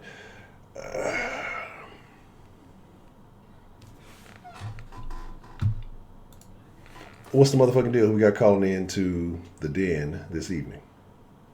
You know what the hell to say. I know who it is, but the people don't know who it is. Gotta let the people know who we got on the line, man. I know that. Well, this is Kenneth. Okay. To all the people out there in the universe, in the Facebookiverse, in the Deniverse, and all that good shit. So look now, how you been, man? I'm doing good. No complaints. Yeah, that's good. Praise God and everything that is within. Praise God. So look now, two things. One of it has nothing to do with the conversation. Well, kind of, but not kind of. So you asked the question, I believe it was broke guys. What was the question you asked that lady? Oh no, she had asked, is there a difference, the economic standards. I mean, I guess so. A person who has money, do they have more sex than, people who don't have money? Something along those lines. So look, I'm gonna go off of that, but going a different lane. So as far as dudes with no money, like broke dudes, they kind of fuck better, I feel like. They pretty much lay it down, spread it wide open, do all the good stuff to the women folk. Yeah, that's why you hear a lot of women with these broke ass dudes. You think they're with them for their health, for their looks? No, it's because they know how to fuck. Like, I mean, it's kind of sad. Like, fucking is like a money type thing in the broke man's lane, I want to say. So to compensate for the lack of money, he lays it down in the bedroom. And, there's no other reason to explain why these women who have careers are with these broke ass dudes. I mean, I just, from what I've seen and from, like I said, I only talk about my experiences and the people that I see. I don't have to go through the shit. I don't have to, get burned, to know that it hurt, you know, when I get burned. So, like, I see the shit all the time when I was in North Carolina. These women would have careers. I mean, like, superintendent of the school. And, like, with this broke dude. Like, but then when you talk with her, it's like, girl, why are you with this dude? She's like, because he lays it down. It be so fucking good. Like, it is so good. He won't But know. but is that a thing? No, I mean, if you can't, maybe this is a sensation. This is a level of pleasure that you can't buy or can't be replicated. If somebody does something to your body that you can't go out and necessarily purchase that. Yeah, women have all the toys in the world and all that other stuff, but as many women in here have just said themselves that the flesh is a different thing. You got the plastic robots and you got the flesh is a different thing. So if you can buy everything, say you're well, you're doing well for yourself, you can buy everything else in the world, but you can't necessarily buy that sensation. Do you think that has a part to do with it? That's why they keep those kind of guys around? I mean, I hear what you're saying, but I think it's bullshit because, like, you listen to their stories about, like I said, back in North Carolina, all I hung around was women. And from as a kid on up through sophomore year in college, all I hung around was women. I did not hang around. I was afraid of men back then. I only hung around with women and gay dudes. So I know these people personally. I've been being in their homes and around them, like I said, from since I was a kid up until sophomore year in college, in undergrad. And these women, I would just listen to their stories, and they would have, like, a horrible life. Like, from this man, but he's contributing the dick, but that's all the good things that he's contributing. Like, he's cheating on her. Like, he might be whipping her ass. Like, he's eating her food. He's like, you know what I'm saying? Like, he's driving her car, bringing it back on empty. Like, I know these people personally who have shared these stories, and I've seen firsthand, the things that they tolerate just for some dick. Like, and it's like, it's not, to me, it's not that serious. I mean, you have a great career, and I know what you're saying, that may be something that she can't find, but I feel as though that it may be something that she can find. Or you find something, someone who maybe does not know how to do it, and you coach them. Because I believe that sex is all about coaching. Like, it was once upon a time I was coached, and at first I felt, like, offended. I'm like, how dare you? Like, the fuck? Like, you don't tell me how to do this. I know what I'm doing. But then I had to realize that, different strokes for different folks. And what's good for one isn't good for all. So, to me, the experience of sex should be a coaching experience, on both parties, because everybody is different. So I do believe that she can find someone, who is of her status, her same status, financial status, mental status, and coach them through. I'm not saying build them. I'm not saying build a man. I'm saying coach him in the department of sex. I don't believe in raising a grown man, because there's a lot of women out here having to raise their kids and having to raise their men, and that's just ridiculous. A man is a man. If he hasn't learned from home or learned from his experience, he has to get out and find out on his own. But the teaching for a man to be a man and how to respect a woman and all of that, he's not going to learn from this one. He has to learn from somewhere else. Go get you, like, a little crack whore or something and learn, how to be a man with her. But when you come up to a woman of status, there's a certain way that you handle her. And, I just think that a lot of women have let it go. They've lowered their standards, and they've let this bullshit pass. Like I said, I've seen the women who allow these men to drive their cars. They drop them off at work, and the man picks them up from work late, and the car is on E, and then she has to fill it back up. Like, and then she complains about it, but then he fucks her, and then she's happy for the moment, and then he does the same bullshit again the next day, So, yeah, I just think it's bullshit. That's my number one point. My second point has nothing to do with this. It's with this feminist bullshit ass movement. I think the whole feminist movement is bullshit. I think it's a white people's movement. It's a white women's movement. And I believe that, I don't think that's our problem. What do you think black women get involved with that? Well, I mean, there are some black women who are involved in it. I think that it's just follow the leader / and or they may have had their personal experiences, but just like with affirmative action, that was our thing. That was totally our thing. But then we opened the door for white women's problems, because white women were treated like dogs by their husbands. Okay, they were treated like their dogs were treated better than the women. Okay, so we allowed them to come in and open the door for them, and they end up reaping all of these benefits, and other racial groups ended up reaping all of these benefits while we were lagging behind. So, like I said, I believe this feminist movement is a white women's movement, just like the black lady who climbed the Statue of Liberty. She climbed the fucking Statue of Liberty for some Mexican kids in jail.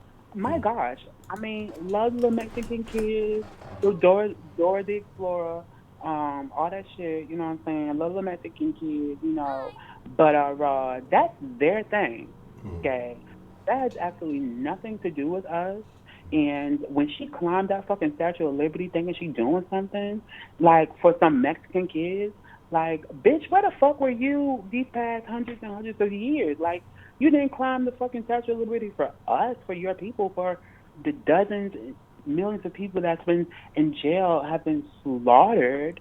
Like, where was your protest then? Like, climbing a fucking statue, But what got me with this feminist movement is yesterday I was on set, and this transgender woman, if I'm saying it right.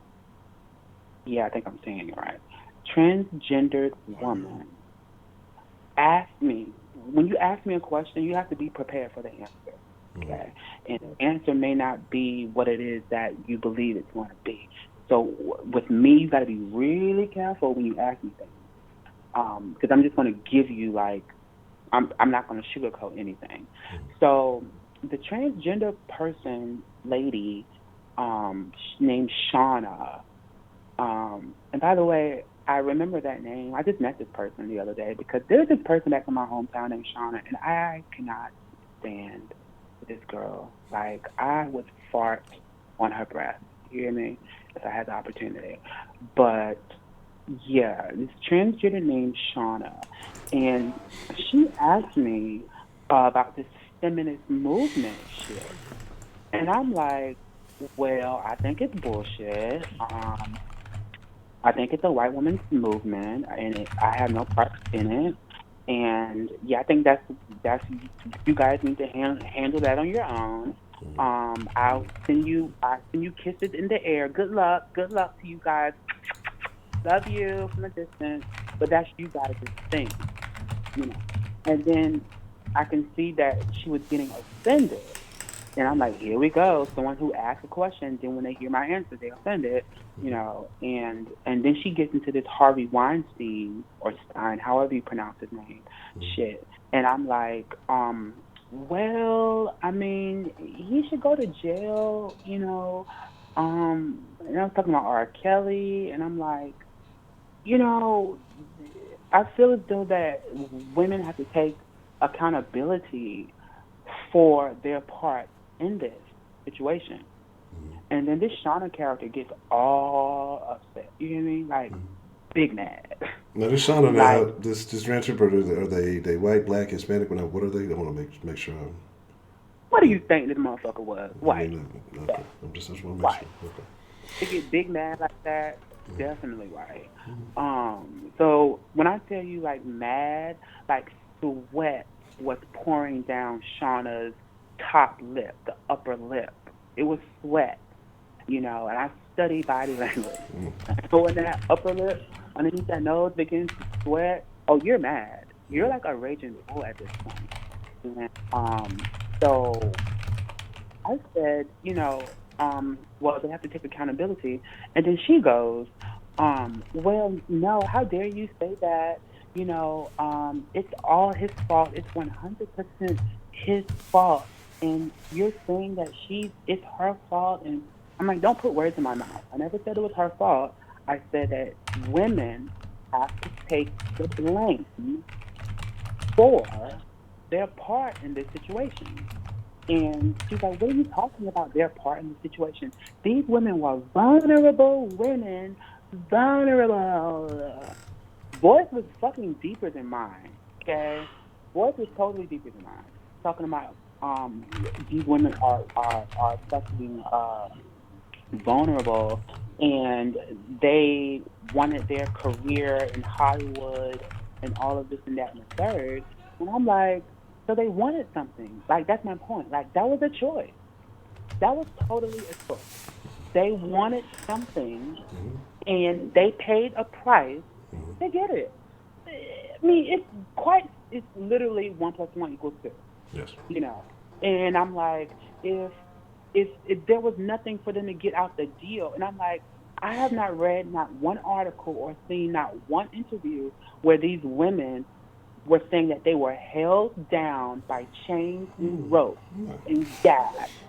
So I have not heard one fucking damn interview. These women, I've heard these women say that, oh my gosh, he was on top of me and the sweat was just dropping down on me and I was just so ill, I didn't know what to do. And I'm like, bitch, did you fucking yell? Did you scream? Did you fucking dick? Did you bite the fucking dick off, Lorena Bobbitt style? Like, what the fuck did you do? Like, I just cannot imagine being raped and just laying there. And they're like, oh, I just waited for him to get off of me. I'm like, bitch, you went back. You went to a hotel room after fucking business hours to a married man's hotel room. And these women went to Bill Cosby's home, a married man's home, drinking alcohol. And then you're mad that he put roofies in your fucking drink? Are you kidding me? Like, and then you go back and he's paying your college tuition, and now that he stopped paying, you're fucking upset. Fuck you, ho. Fuck you, ho. Fuck all the 50 of you who are coming out the woodwork. I'm not buying, okay? Because I have been molested and as a kid, and I did not yell and scream. I halfway liked this year, and I halfway didn't. And I had the option to get the fuck up. Yes, I had the option to get the fuck up. I had the option to yell and scream, okay? My grandmother was on the other side of the house. I could have yelled, screamed, anything. I didn't, okay? And that reminds me of these motherfucking women who talking about they won't yell and scream, nothing. They just waited until it was over. That is not, to me, that is a transaction. To me, that is, you went to be in Hollywood, and this director guy who has his hands in Hollywood holds the key to a certain piece of Hollywood, and you went up to the hotel / to their house, and you got fucked, and then you ended up getting roles and shit. I mean, that to me is a total transaction. It's nothing short of prostitution. Like, it's, even though it's kind of different, because with prostitution, you know you're fucking, but these women are claiming that they did not know they were going to get their pussies beat, However, they went back some of them went back. So that, to me, when you go back, that's a transaction. And this Shauna character was like so upset with me and like didn't speak to me for the rest of the night. I mean, was pissed. She was walking around telling people, I cannot believe he said that and all of this, that, and the third. And I'm like, first of all, bitch, you're not even a fucking woman, okay? You still have the brain of a man, okay? Stop the bullshit. Stop with this fake-ass bullshit. You have the brain of a man, okay? So you taking on this feminist movement shit like you are a woman. You are not. You are a carbon copy woman. You don't even have titties, okay? You haven't even had the surgery to get breasts, nor the dick cut off. Like, you literally just wear makeup and a hair and you're calling yourself Shauna. Yeah, like, that to me, it makes no sense. It makes absolutely no sense to me why you're so that involved in this movement and you're not even a fucking woman. And that is why, to me, white folk, that's why I don't fuck with white people's movements and shit. Because this Shauna character got so upset with me and was so passionate. But when it comes down to black people getting slaughtered by the police, when it comes down to black people issues, Shauna's motherfucking quiet. And the likes of Shauna are quiet. That, to me, says you don't give a fuck, but you want everyone else to give a fuck about you guys' movement. I don't give a fuck about it. I could care less about a fucking Weinstein. I could care less about the Bill Cosby shit. I could care less about the R. Kelly shit for the most part, except for the underage people, except for the underage girls. Other than that, I can give a fuck about these new hoes that got documentaries and got getting pissed and shitted on. I can give a fuck about these hoes. Because y'all hoes was getting your Birkin bags and shit, and y'all say the wife, R. Kelly's wife, was there amongst all that bullshit. And then all of a sudden you was married to this man for all, your ass should be fucking in jail the same way he should be in jail. Because if he was wrong, bitch, you was wrong for sitting there watching fucking slaves piss shit going on. Where the fuck was you at, ho? The same way that Native Americans were sitting in their little fucking teepees while we were in slavery. I don't give a fuck about y'all reservations and shit in your water. I don't give a fuck. Because y'all don't give a fuck about our team. Y'all only stick with y'all team. I stick with mine. And that's just my deal on that. I still would shake my ass to fucking R. Kelly in the club, okay? I will still play R. Kelly in my fucking ear on my way to work, you know? And I am not playing R. Kelly because you hoes talking about ban R. Kelly's music. Bitches, you ban all the other artists' music that he's written, idiot. Like, that makes no sense. If you're going to ban fucking Freak in the Club and 12 Play and I Believe I Can Fly, well, bitch, you need to ban, you got to ban Whitney Houston, I Run to You. You got to ban Celine Dion. You got to ban a host, Nivea. You got to ban a host of songs, okay? So you cannot be with this selective outrage bullshit. It's selective. And I don't give a fuck. Y'all kick my ass. Fucking damn feminists, all that bullshit. Y'all kick my ass on a dirty day. All the I got a question for you, Mr. Kenneth. And you may know, you may not know, and somebody may have to help me out in the chat. Somebody got shot in the club. Somebody posted in the damn. I can't remember the name.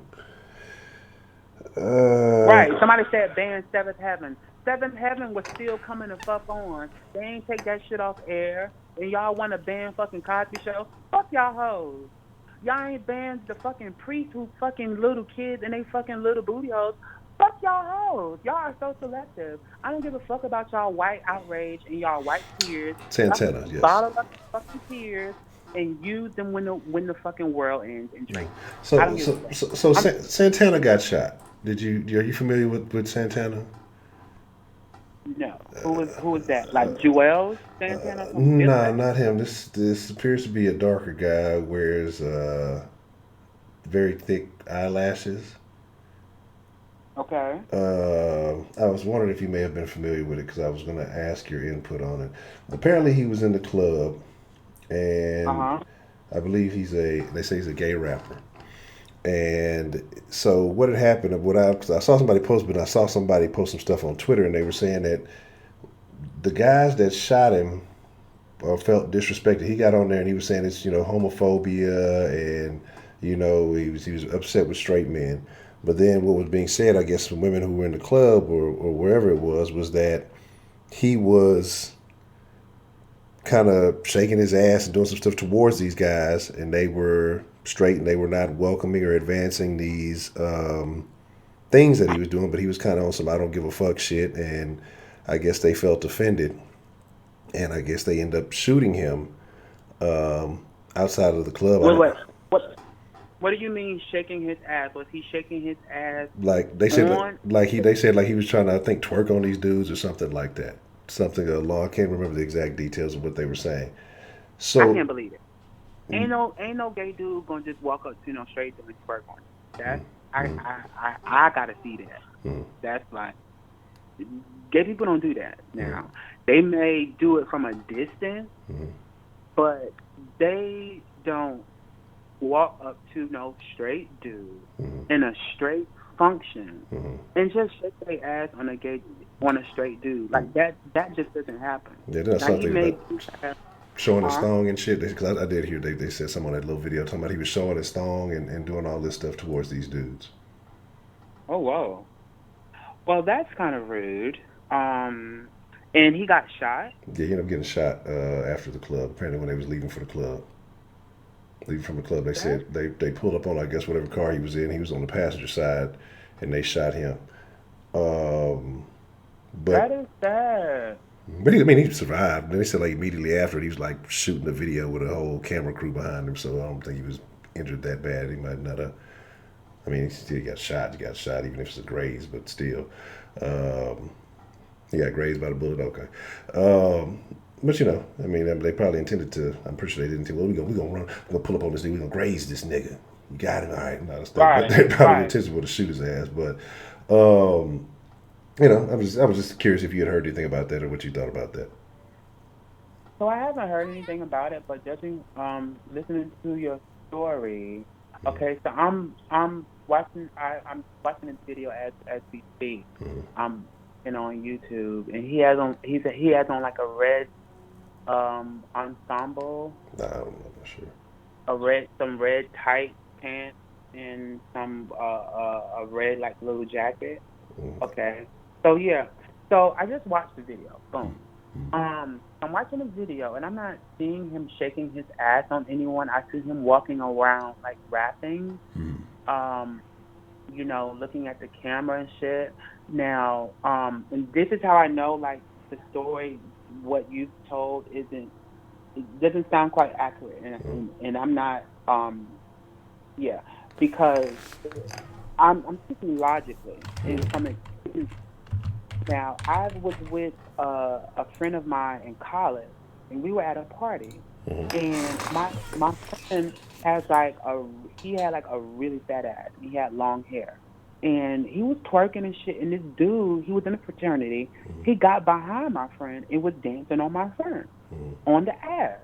And then his boy was like, yo, that's a dude. And then the dude, tried to swing on my friend. And then my friend ended up whooping his ass, literally. 2 L's. Yeah, it was really bad. And then the dude ended up pressing charges against my friend because he knocked his tooth out. Yeah. So logically speaking, if a gay dude is shaking his ass or twerking on a straight dude, it's gonna be a fight immediately. You hear me? It's not gonna be we're gonna go outside after the club ends to pop off. No, logically speaking, that's not how it happens. What happens is this happens in real time. Ain't nobody gonna let this dude twerk on them and then be like, all right, I got you after the club. That doesn't make any sense. You see? Logically speaking, from my experience, Now, from the video that I'm watching right now, I do see him like acting like a Nicki Minaj type, back from the good old days, Nicki. And he's talking into the camera, rapping shit, walking around, walking past people. He walked past this white dude, but I'm not seeing him working on anyone. And I know it's women. Let me talk about fucking women. Women secretly dislike gay people too. A lot, a lot of straight women secretly dislike gay people, and I can tell by how that story was elaborated. It's definitely elaborated, exaggerated, because that just doesn't happen. Like the the lineup of how you told me the story, that doesn't add up. Like, realistically speaking, like I just told you, like if you in the club, Honcho, realistically speaking, if you in the club and this dude walk up to your ass and start twerking on you, you're gonna like sit there and be like, oh, I'm gonna wait to the club and pop off. No, I'm going to jail now. Right. Like, and that's how 9 out of 10 men will react.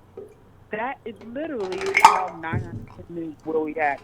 So I know that story that women were telling you was totally exaggerated. Now, I can say that judging from this video, personally, I feel as though that the dude, if he's a rapper, he could get up there and rap about something big. He could get up there and rap about anything if the club allow him to. Okay. The same way they allow a man to get up there and talk about pussy, pussy, pussy, pussy, pussy. In the same way they allow the woman to talk about her pussy, pussy, pussy, pussy, pussy, and dick. I feel as though it's the same thing. And I feel as, and this is another thing. And this is how I know how people are guilty. The other day I was talking about fat women, right? Yeah. I was talking about how a fat woman will let a man come to her damn house, ain't wash his stinking ass balls in 5 days, and throw his balls in her face and expect for her to lick them. Okay. The fat women in the comments were saying, not all fat women, because it ain't me.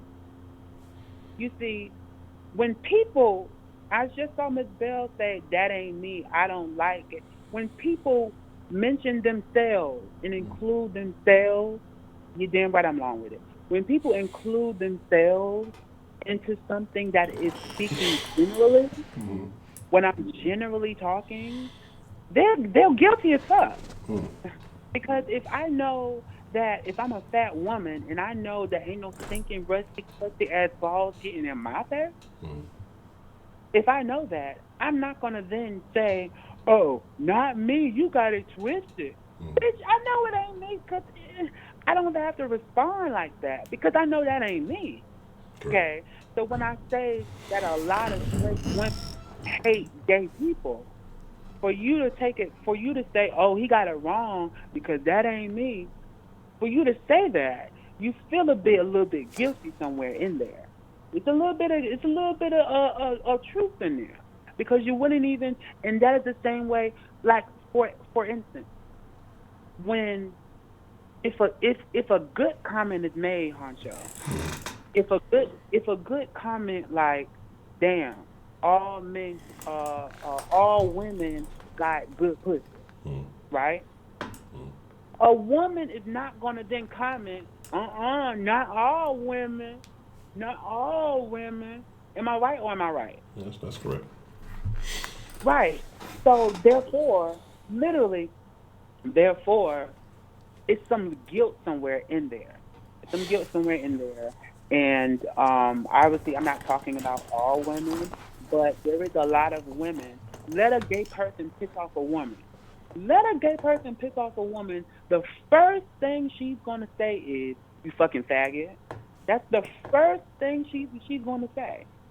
She's gonna say, "You want to be a girl." Those are the first things that a woman is gonna say to a gay man. This is my life. I see this all the time. You know, so for those first slurs to come out of your mouth, that means, ho, you've been wanting to say that shit. You've been wanting to say that, but you waited until you got mad to say it. No, ho, say it from the beginning. All right. Well, here's the deal, Mr. Ken, and I just appreciate you calling in and sharing your thoughts. But I got to take one more call, and I'm finna drag up early because I'm gonna do a mixer crew tonight. But I appreciate you calling in and sharing your thoughts. And like I say, as far as feminine, we might have to extend this conversation because it looked like a few people had some things to say as far as the feminist aspect of it. So we may get into that soon this week coming up. But I definitely appreciate you calling in, and we'll see what we can do with that. Yeah, y'all women need to get y'all shit together. Cause get your fucking shit together. Because I speak the truth from my perspective, ho. So in the same breath that I can take up for you, I can take up for your ass when something is right. Is the same way that I can tell you the truth about when something is wrong. Okay? Don't expect me to say everything that you want to agree with, ho. That's it. Have a good night. Stay true to yourselves as women, and your pussy will taste better. Have a good night. All right, Mr. King.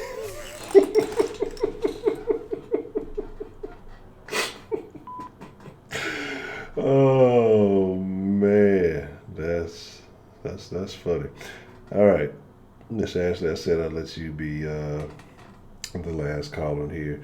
Ty James 19 donated $2 through Super Chat. It's been a great and short tonight.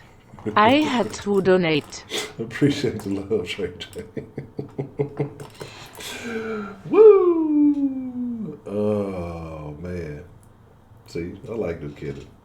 That honorable mention Kenneth on, that little nigga get on my nerves. But them kids be having me laughing. But where's Ronald? Let me get this final call in for this evening. Yeah, I mean everybody caught a little bit of flack for that. But that was funny.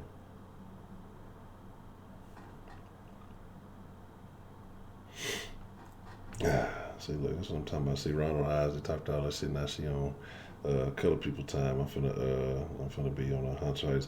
Shout out to Compton Conservative. Appreciate you coming through.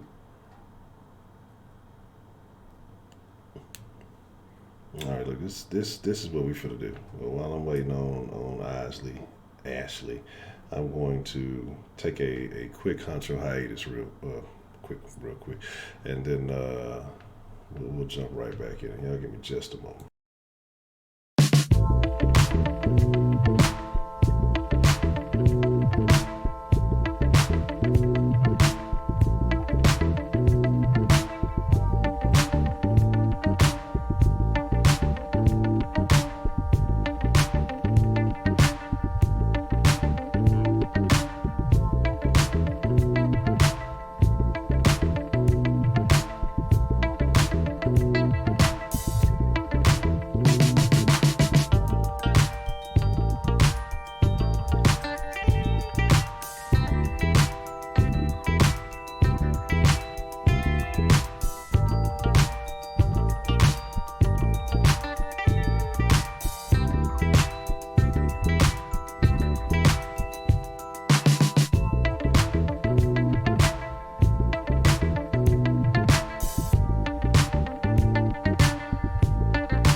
Where we at?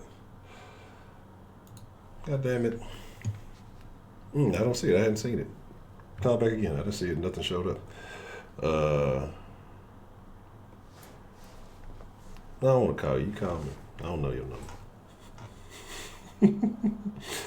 I got you. Give me just a second. Oh, there you go. What's the motherfucking deal? Who we have calling into the den this evening? Ashley. Ashley. Hello, Ashley. How are you this evening? I'm pretty good. How are you? I'm excellent. Life is good. Good. No complaints. So what's on your mind this evening as we talk about sexual stereotypes? Well, I just think that most of them aren't true.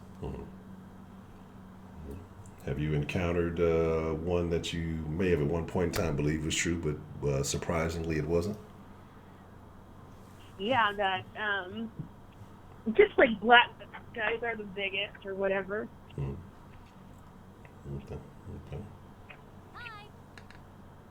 And what did you encounter that surprised you about that? That they're not. Okay. Interesting. So how did you find this out? I mean, just my two husbands, like, they weren't that big.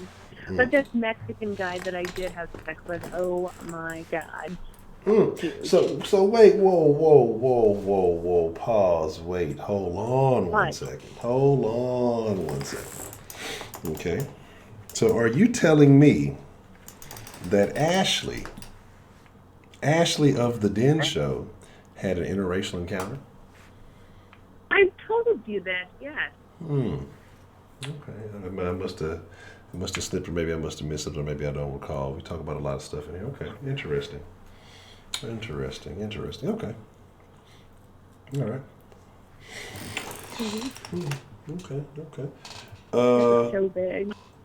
Okay.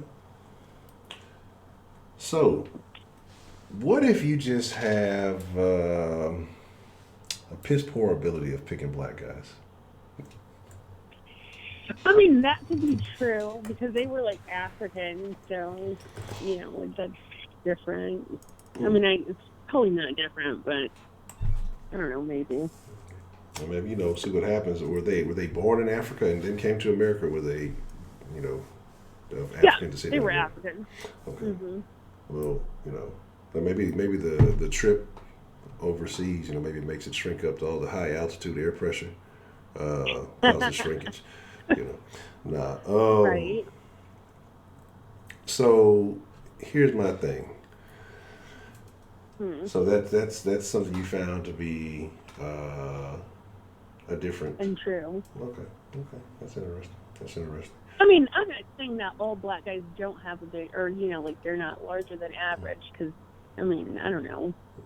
People say they are, but I'm not gonna all black guys. No.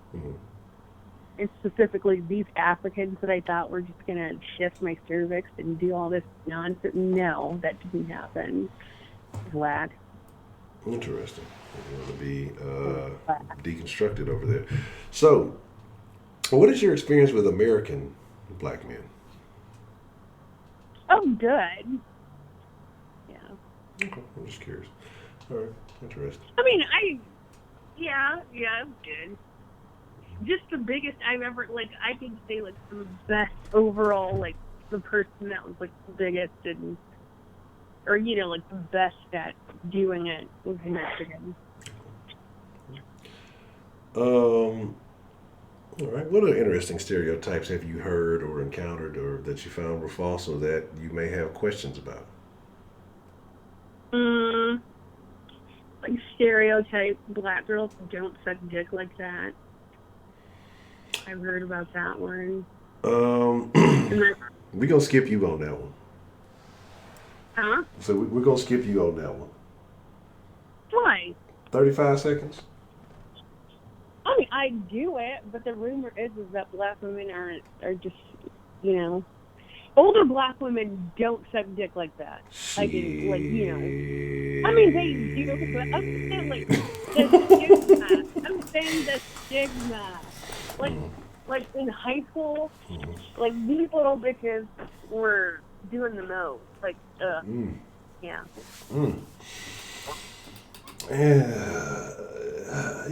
I mean, there's some stories from high school to, I don't know.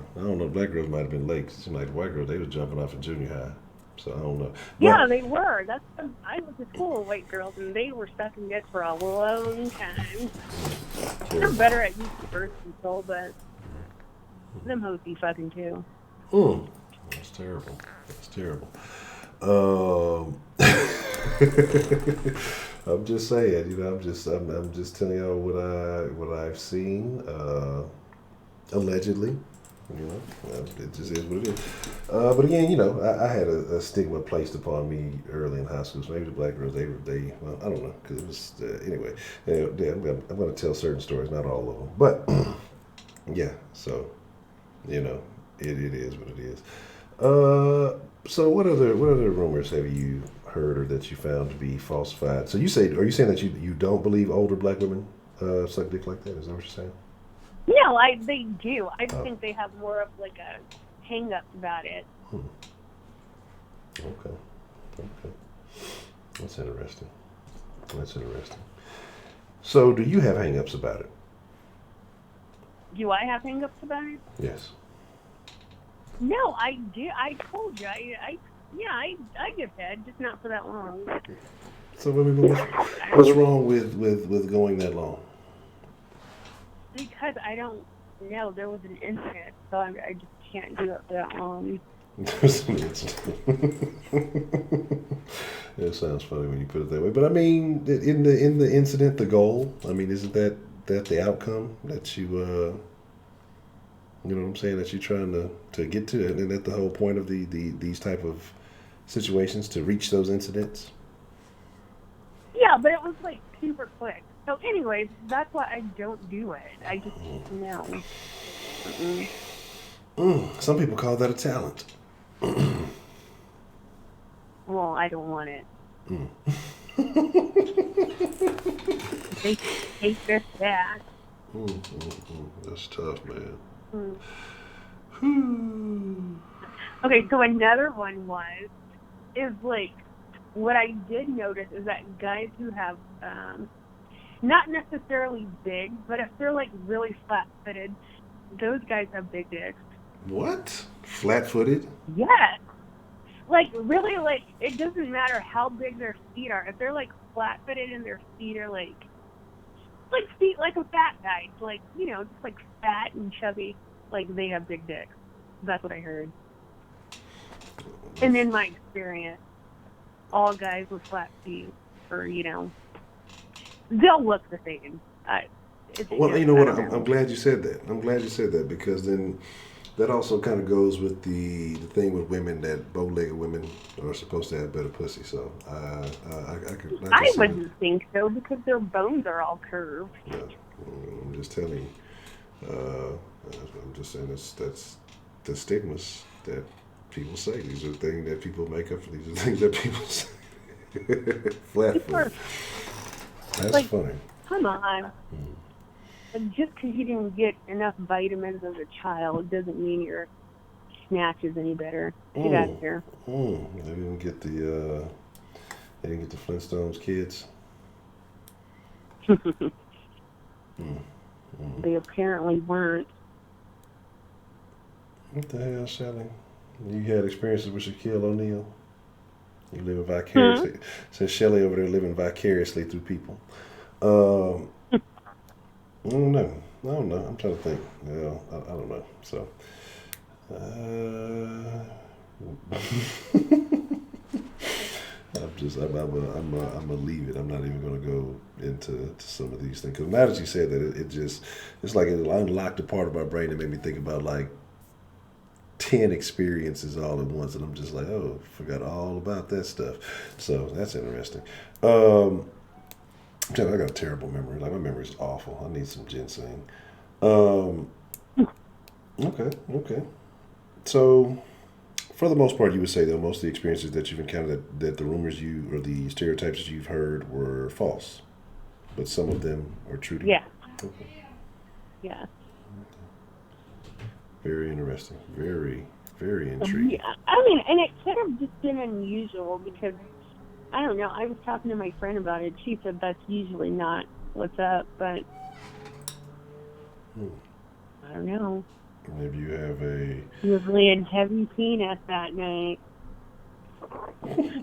Maybe you... What? I've never... These are very interesting phrases that you've chosen to use. Very, very original lines. This is very interesting. Like I tell you, every time Ashley calls, it's always going to be a very intriguing conversation. Okay. So what else is on your mind this evening, Miss Ashley? Have you ever fucked somebody that's like really old? What is really old? Like, I don't know, like 10, 20 years, probably 20 years older than yourself.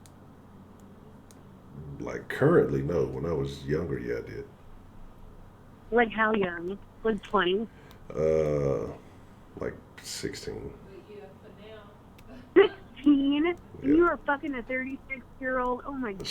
She might have been older than that. Well, see what had happened was there was a situation.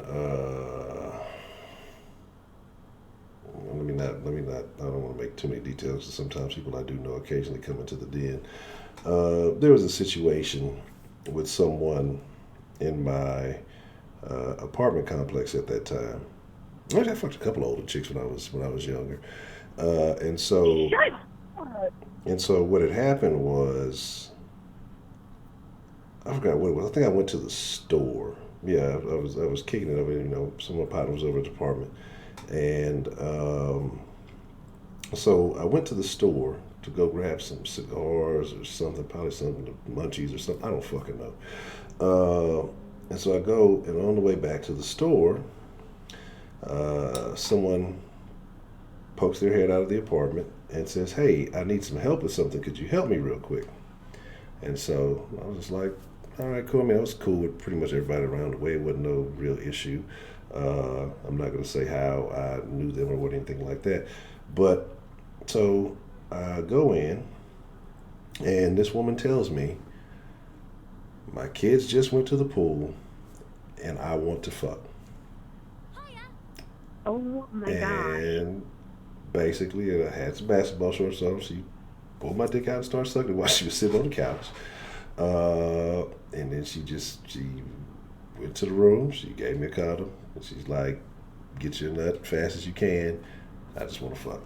And so I commenced to doing that. And I mean, it was definitely a quickie. It was maybe 5 to 7 minutes or so. It wasn't really that long. And I went on about my way. Never made mention of it.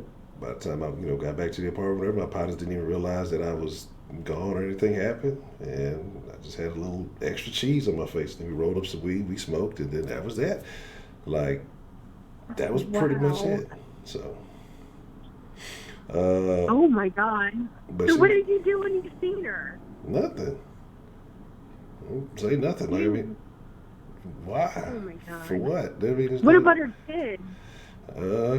Well, I don't know. Kid ain't never find out. I've seen her around on campus. It wasn't nothing to say. So, I mean, it is what it is. I mean, we basically went to school together. So, but you can't say too much. I'm not going to, like I said, I'm not going to get into all the rest of that. But, because there's some other there's some other situation with that too. So, your friend's mom.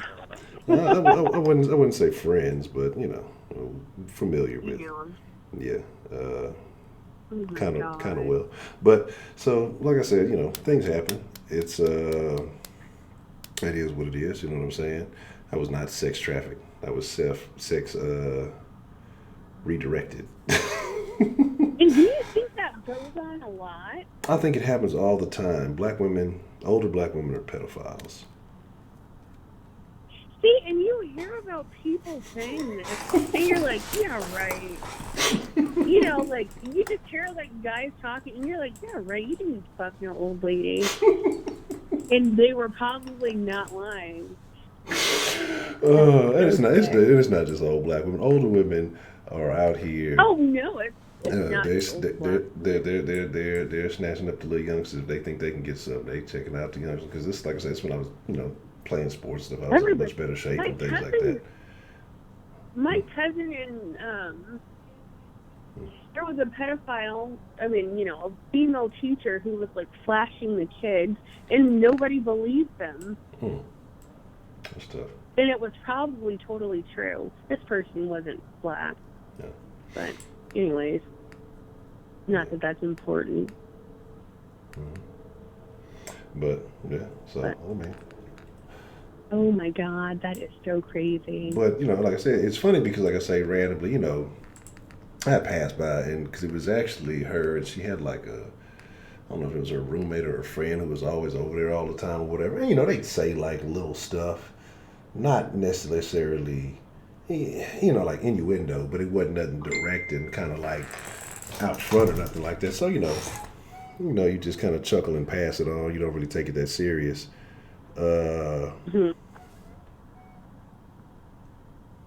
so it is what it is. But like I said, the experience happened. It's like I said, I'm a person, like I said, I don't, like I tell y'all stories here, but I try to omit details. I try to make sure I tell the stories omitting enough details so that people, if like I say, if anybody that I used to hang around ever comes across the den and they try to, well, who was that? What was that? To keep certain things. What? He fucked my mom. Ladylicious donated $2 für Super Chat. This chick is crazy Augengesicht mit herausgestreckter Zunge und zusammengekniffenen Augen sich vor Lachen auf dem Boden wälzen, sich vor Lachen auf dem Boden wälzen, sich vor Lachen auf dem Boden wälzen, sich vor Lachen auf dem Boden wälzen, sich vor Lachen auf dem Boden wälzen. Damn German thing was going off. I'm sure you understand that, Miss Lady. Let's appreciate the love. So, what were we saying there? I said, have you ever heard the phrase, good pussy doesn't get old? No, I've never heard that. You've never heard that? No, I've never heard that. Well, do you think there's a difference in between older and... No, I don't think it has anything to do with age necessarily. I think it has to do with how you take care of yourself. So. Okay. Well, sexual stereotypes. I heard fat women have their wetter. They have what now? I said I heard fat women are wetter.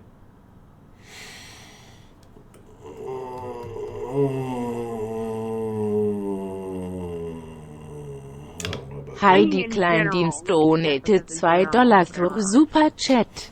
Welcome back, Helga Kleindienst. That's what I heard. I think that's a case by case basis too. I don't think that's necessarily true across the board. So okay, so that's not true. Skinny guys have big dicks. I've heard that. That's ring true for me. I don't know. I've been skinny and fat and still little. But do you think your penis looks bigger now or when you were skinnier? Yeah, probably. Yeah. I mean, the appearance, of course. I mean, you don't have any stomach in the way, or you don't have, it's just usually you have that trim. You had, like I said. But then when I was slimmer, like I said, I was in much better shape overall. So I felt like I probably looked better as a whole. So, Ladylicious donated $5 für Super Chat. Honcho needs to go ahead and flip them dreads for the one time. Ed Heidi sich vor Lachen auf dem Boden wälzen, sich vor Lachen auf dem Boden wälzen, sich vor Lachen auf dem Boden wälzen. We have to repeat that last part because I appreciate the love, Heidi and Ladylicious, with this German bot and all the German love. What was the last thing you said there? I apologize. Oh, I said fat guys. Like, I can't do fat guys. even as a Wow. larger person myself, like I cannot. That's tough. That's tough. So why can't you? What is the bias on fat guys? Just like I think they have a woman's body. Like I'm not attracted to that physique. Like that silhouette. Like, oh God, can you imagine? Like wrecking from behind and you turn around and some guy with titties. Oh my God. I don't think I want to imagine Yeah. that. That's a terrible thing to imagine. I mean, yeah, like don't imagine it, Yeah, but not gonna do if that. you did imagine it, oh my God. Yeah. So there's that. Well, it's talking dirty after dark night, Misty. So this is kind of what happens. What? So this is definitely what goes down these on nights like this. That's tough stuff. Okay, yeah, that's definitely. Say a 50-year-old pussy that's untouched for 7 years versus a 30-year-old pussy 60. I mean, that's what I'm saying. I think that's what I'm talking about. That's what it matters on how you take care of yourself. So I don't mean because there's some 50-year-old women who are getting bust up every day too, and there's some 30-year-old women who ain't getting no action. They're probably fewer and far between, but like I say, to me, that's why I say I think pussy is how you take care of yourself. A multitude of factors. I think diet is important because what you eat, you are what you eat, and the things you put in your body eventually have to come out of your body one way or another. And then, like I said, whether you exercise, whether you keep things in shape, if you will. So I think all of those things are factors as far as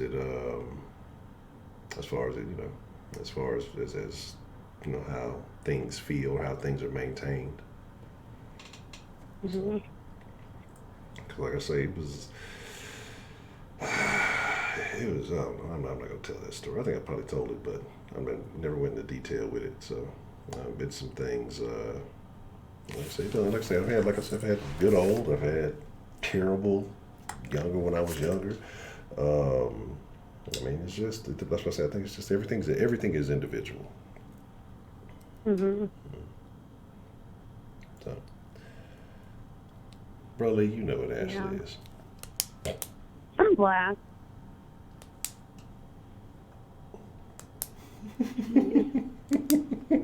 What's the motherfucking deal, Crash and Harness? Like, I wouldn't suck no man's titties. Yuck. That's what I said. I don't listen to Shelly no more. I appreciate Shelly being here, but she just be talking crazy. Ever since the Panthers have been trash, she's been talking crazy and crazy. The worse the Panthers get, the more crazy shit Shelly be talking. So, there's that.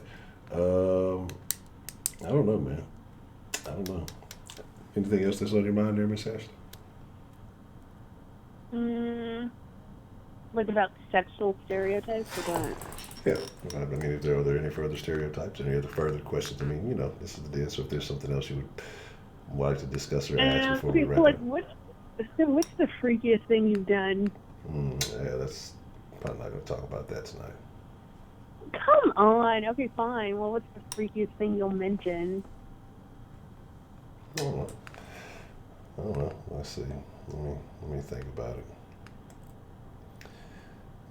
I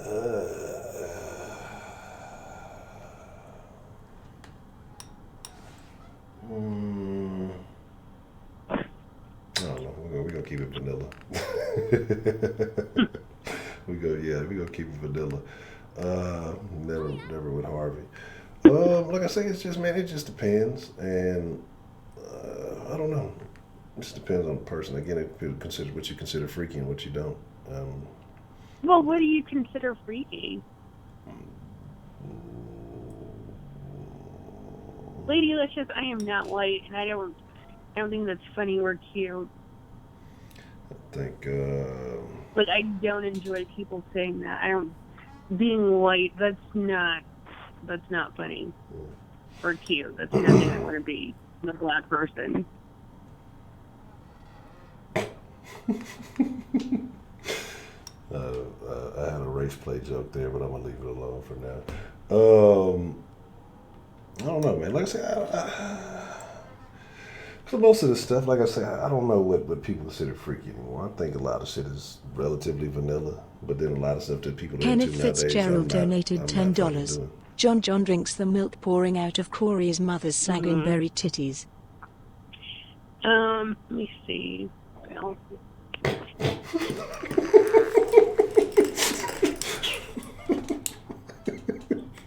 what? Appreciate the look. I'll tell you, I don't know what's gonna pop up on this screen from time to time. That definitely caught me off guard because I heard it because the donation voice is different than the German voice. So the German voice the super chat is the German voice, so it stands out more. But the Streamlabs one is the regular Greta Thunberg sounding voice. And so I wasn't catching it at first, and then when I went back and read it, it definitely caught me off guard. So I don't know, man. Like I say, it's just I don't know, sir. You can't tell everything, so I don't know. I'll have to keep that one. Save it to the corny. right. Most people would just make up something that's not. I mean, not make up something, but say the second freakiest thing. Like, you can't say anything. Like, what do you... Okay, so what do you consider freaky? I don't know. People doing weird stuff with... I mean, it's like I say, it's just people who are into weird fetishes and stuff like that. I consider that type of shit freaky. Everything else to me is just pretty much regular. You know what I'm saying? When you start adding weird things that don't belong, that's like freaky stuff. When you just start doing abnormal shit. What happened? Delicious to calm her tits. Tits. Ladylicious donated $2 through Super Chat. Don't get smart, Ashley UDNT want me angry. And I don't, like, honestly, I'll cuss you out. Like, that's no problem for me. You can be angry. Interesting.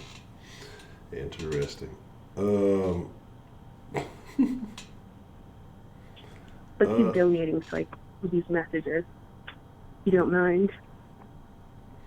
I'm just these phrases and things that I've been hearing this evening are very interesting. And then I'm just looking at the different. Try what for you? It's just like honestly, like the last raggedy white bitch who honestly said something to me and thought it was funny or cute. No, you'll get cussed out just like the last raggedy white bitch. That is nothing for me. Do a three-way. This raggedy white bitch. I don't know. See, look, y'all saving this shit for Tuesday because I am not abandoning the mixer crew. We doing it now. Damn that! I'm not abandoning. We the mixer doing crew. It now, Honcho. Absolutely not. Oh my God. I've been told that the mixer crew has been getting postponed for 30 minutes or so. Just make sure when you go to your customer service job, your attitude changes. So be angry in the day.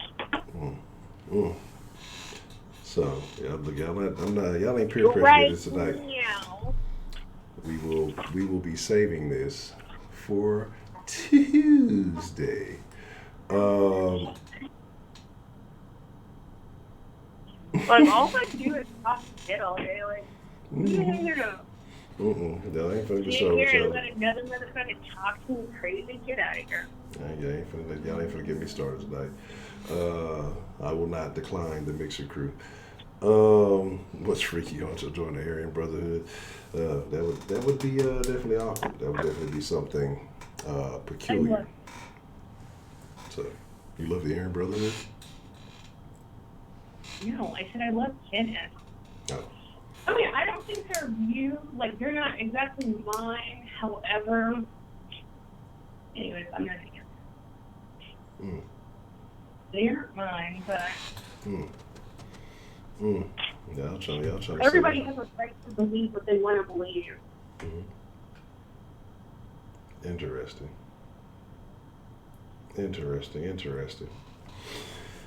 Okay. This is extremely interesting. I'm tempted, but we're not doing it tonight.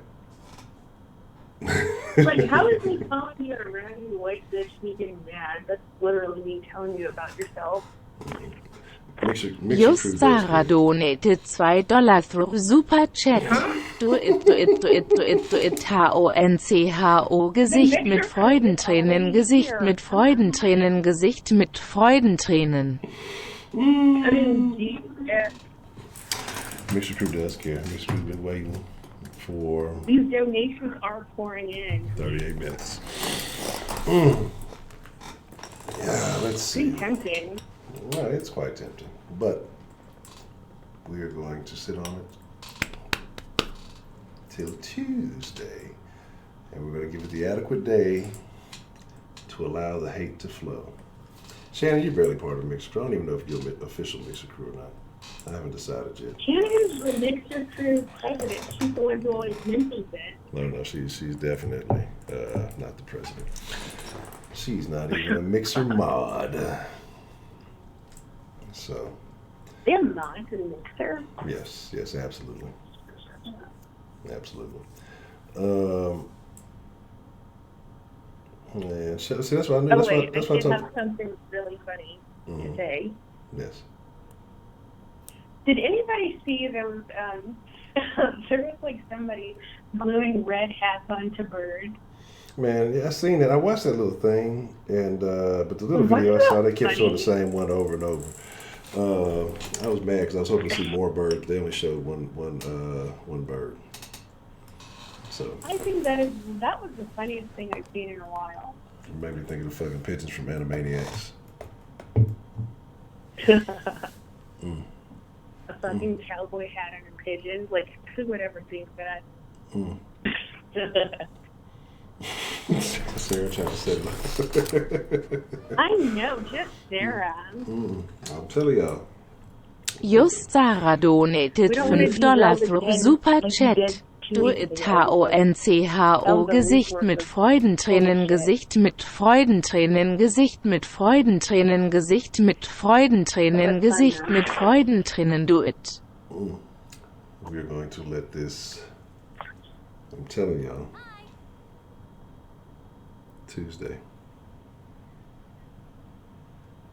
Yeah, see, that was like that was an unexpected thing, but see, I've learned the lesson from that encounter, and I'm telling y'all, Tuesday is the day. It's the reason. If y'all have anything that y'all want to get out, discuss, vent, whatever. And I still didn't watch it. I told myself I was going to watch that, but I didn't watch that. It's only 40 after. Only 40 after.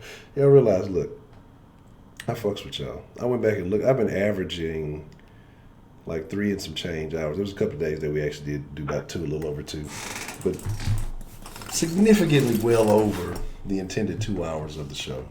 And I promised the Mixer Crew that I would show them love, and I got to stop disappointing the Mixer Crew. They only get like 2 nights a week, and the deer gets love every night. For taking the morning den.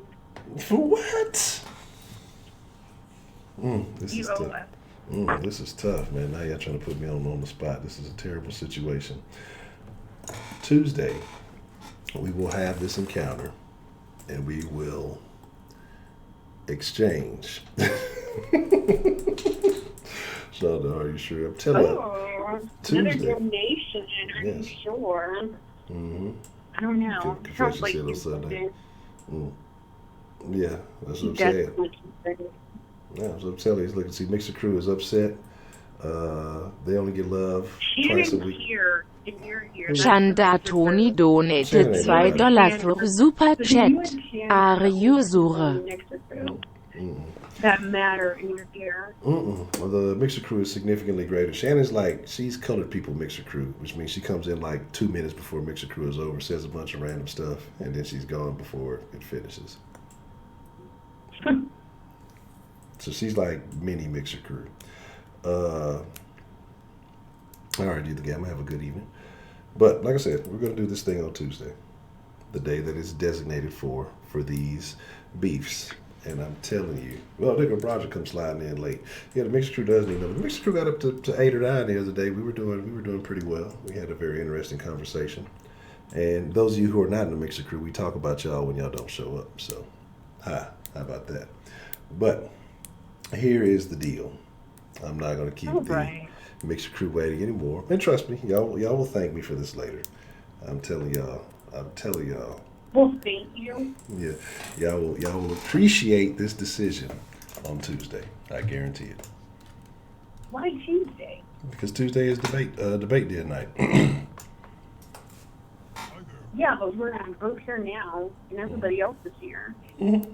Well, and I'm glad that all of you are here, and I appreciate all of you being in the den. For real. Whatever. So we are going to slide to the Mixer Crew here shortly. But Miss Ashley, I appreciate. I can't believe you picked this night to get a spine, Honcho. Come on. No, this is the night. This is the night. After dealing with the Ashley Misty Wars, I've realized some things have to be done a certain way, and trust me, Tuesday will be much more worth it. I guarantee it. I guess you did a really good job with that. It ended pretty well. Eventually, it did. Yes, eventually it did. It took you about 5 days or so, but it ended pretty good. Mm-hmm. So it took a little while, but everything ended up as amicably as it could be.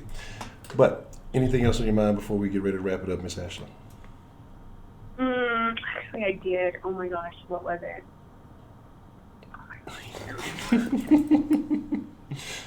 The Gangster was a great I call. don't know. I'll text it. All right. Well, thanks for taking my call. All right. Well, I appreciate you calling in, Miss Ashley, and you have a good evening. You too. Thanks. Bye. All right. Good evening. All right. So we're going to end it on that note because I made a promise when I got on here to the Mixer Crew, and they've already been delayed, and I have to be a man of my word. About 45 minutes later than I intended, and I still have to take a little break in between streams. So I know some of you are upset, but you can feel free to come join us in the Mixer Crew. Just gonna be in there talking shit as usual. So the link is mixer.com/Honcho Saucy. I don't do anything but play some games and talk a bunch of shit about random stuff. Sometimes we talk about y'all. I'm gonna be honest with you, but I appreciate all the love. Tuesday, we will have this conversation. Tuesday, we will have this debate. And, Roger, you just saying that because your ass is late. And there's a reason. Trust me. Tuesday, y'all will appreciate it. Even if we have to have an extended end Tuesday, y'all will appreciate it. So, I'm telling y'all, just trust me. Trust me. So, with that being said, I appreciate all of you. Make sure you are Shannon, see, you just did a drum store, so that's why you can't listen to Shannon.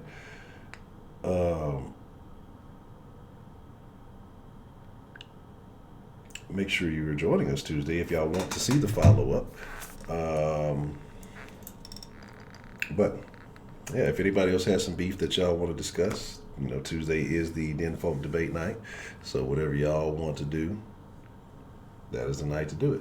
So make sure you're here if you have a beef to settle, beef to ignite, beef to squash, whatever you want to call it. But make sure you're following the Den on all the proper social medias. That is Den Show Live on Facebook. Like the Den Show Live Facebook page. You can join the Den Show Live group from there. And then make sure you follow Ed Honcho on Twitter. Ed Honcho HTX on both of them. Ed Honcho HTX. So that one, just I don't know, just whatever. Ed Honcho HTX on Instagram and Twitter. And then you beef with me? I mean, come on with it. We can definitely beef Tuesday if you would like to beef. I've been through the Miss Angela Wars. I can survive anything. But I appreciate all of y'all. I thank you all for showing up this evening. Some very interesting calls, very interesting comments, and I just appreciate all of y'all for coming through. I appreciate all of y'all for being here. And until next time, I'll catch y'all in the Den at 10 tomorrow. I'll catch y'all in the Mixer Crew in about, what time is it now? 12:47. I'll catch y'all. It'll be about 1 o'clock my time. I'll take a short break, get something to drink, take a little Honcho hiatus, anything I need to do there and get something to eat. And then I'll see y'all then. So right about 1 o'clock, maybe a minute or two after 1. But right around 1 o'clock, we should be good. But I love you all. I appreciate you all. Fucking Heidi. Here's a link for those of you who need it. If you may need to sign up or whatever, if you want to join in, or whatever else it is. I love y'all. I thank y'all. I appreciate y'all. It is an honor. It is a pleasure. And most of all, it is a privilege, because this is something special. I don't think everybody gets to enjoy doing this. Like I say, night in and night out, and get to share this type of energy while I still have these headphones on, you know, with such a great group of people. And I appreciate every one of you guys for coming here. And so until tomorrow, y'all be cool like y'all be cool. Y'all ain't got to go home. Y'all can come to the mixer in about 15 minutes. The marking. For some reason, I just want to take the marking wrench for no reason. But y'all got to go home, but y'all got to get the fuck out of here. I'm gone. But I will leave the chat up for a little while. I'll leave the chat up for a little while if y'all want to be in here chatting or whatever, whatnot. And we'll go from there. So, good evening.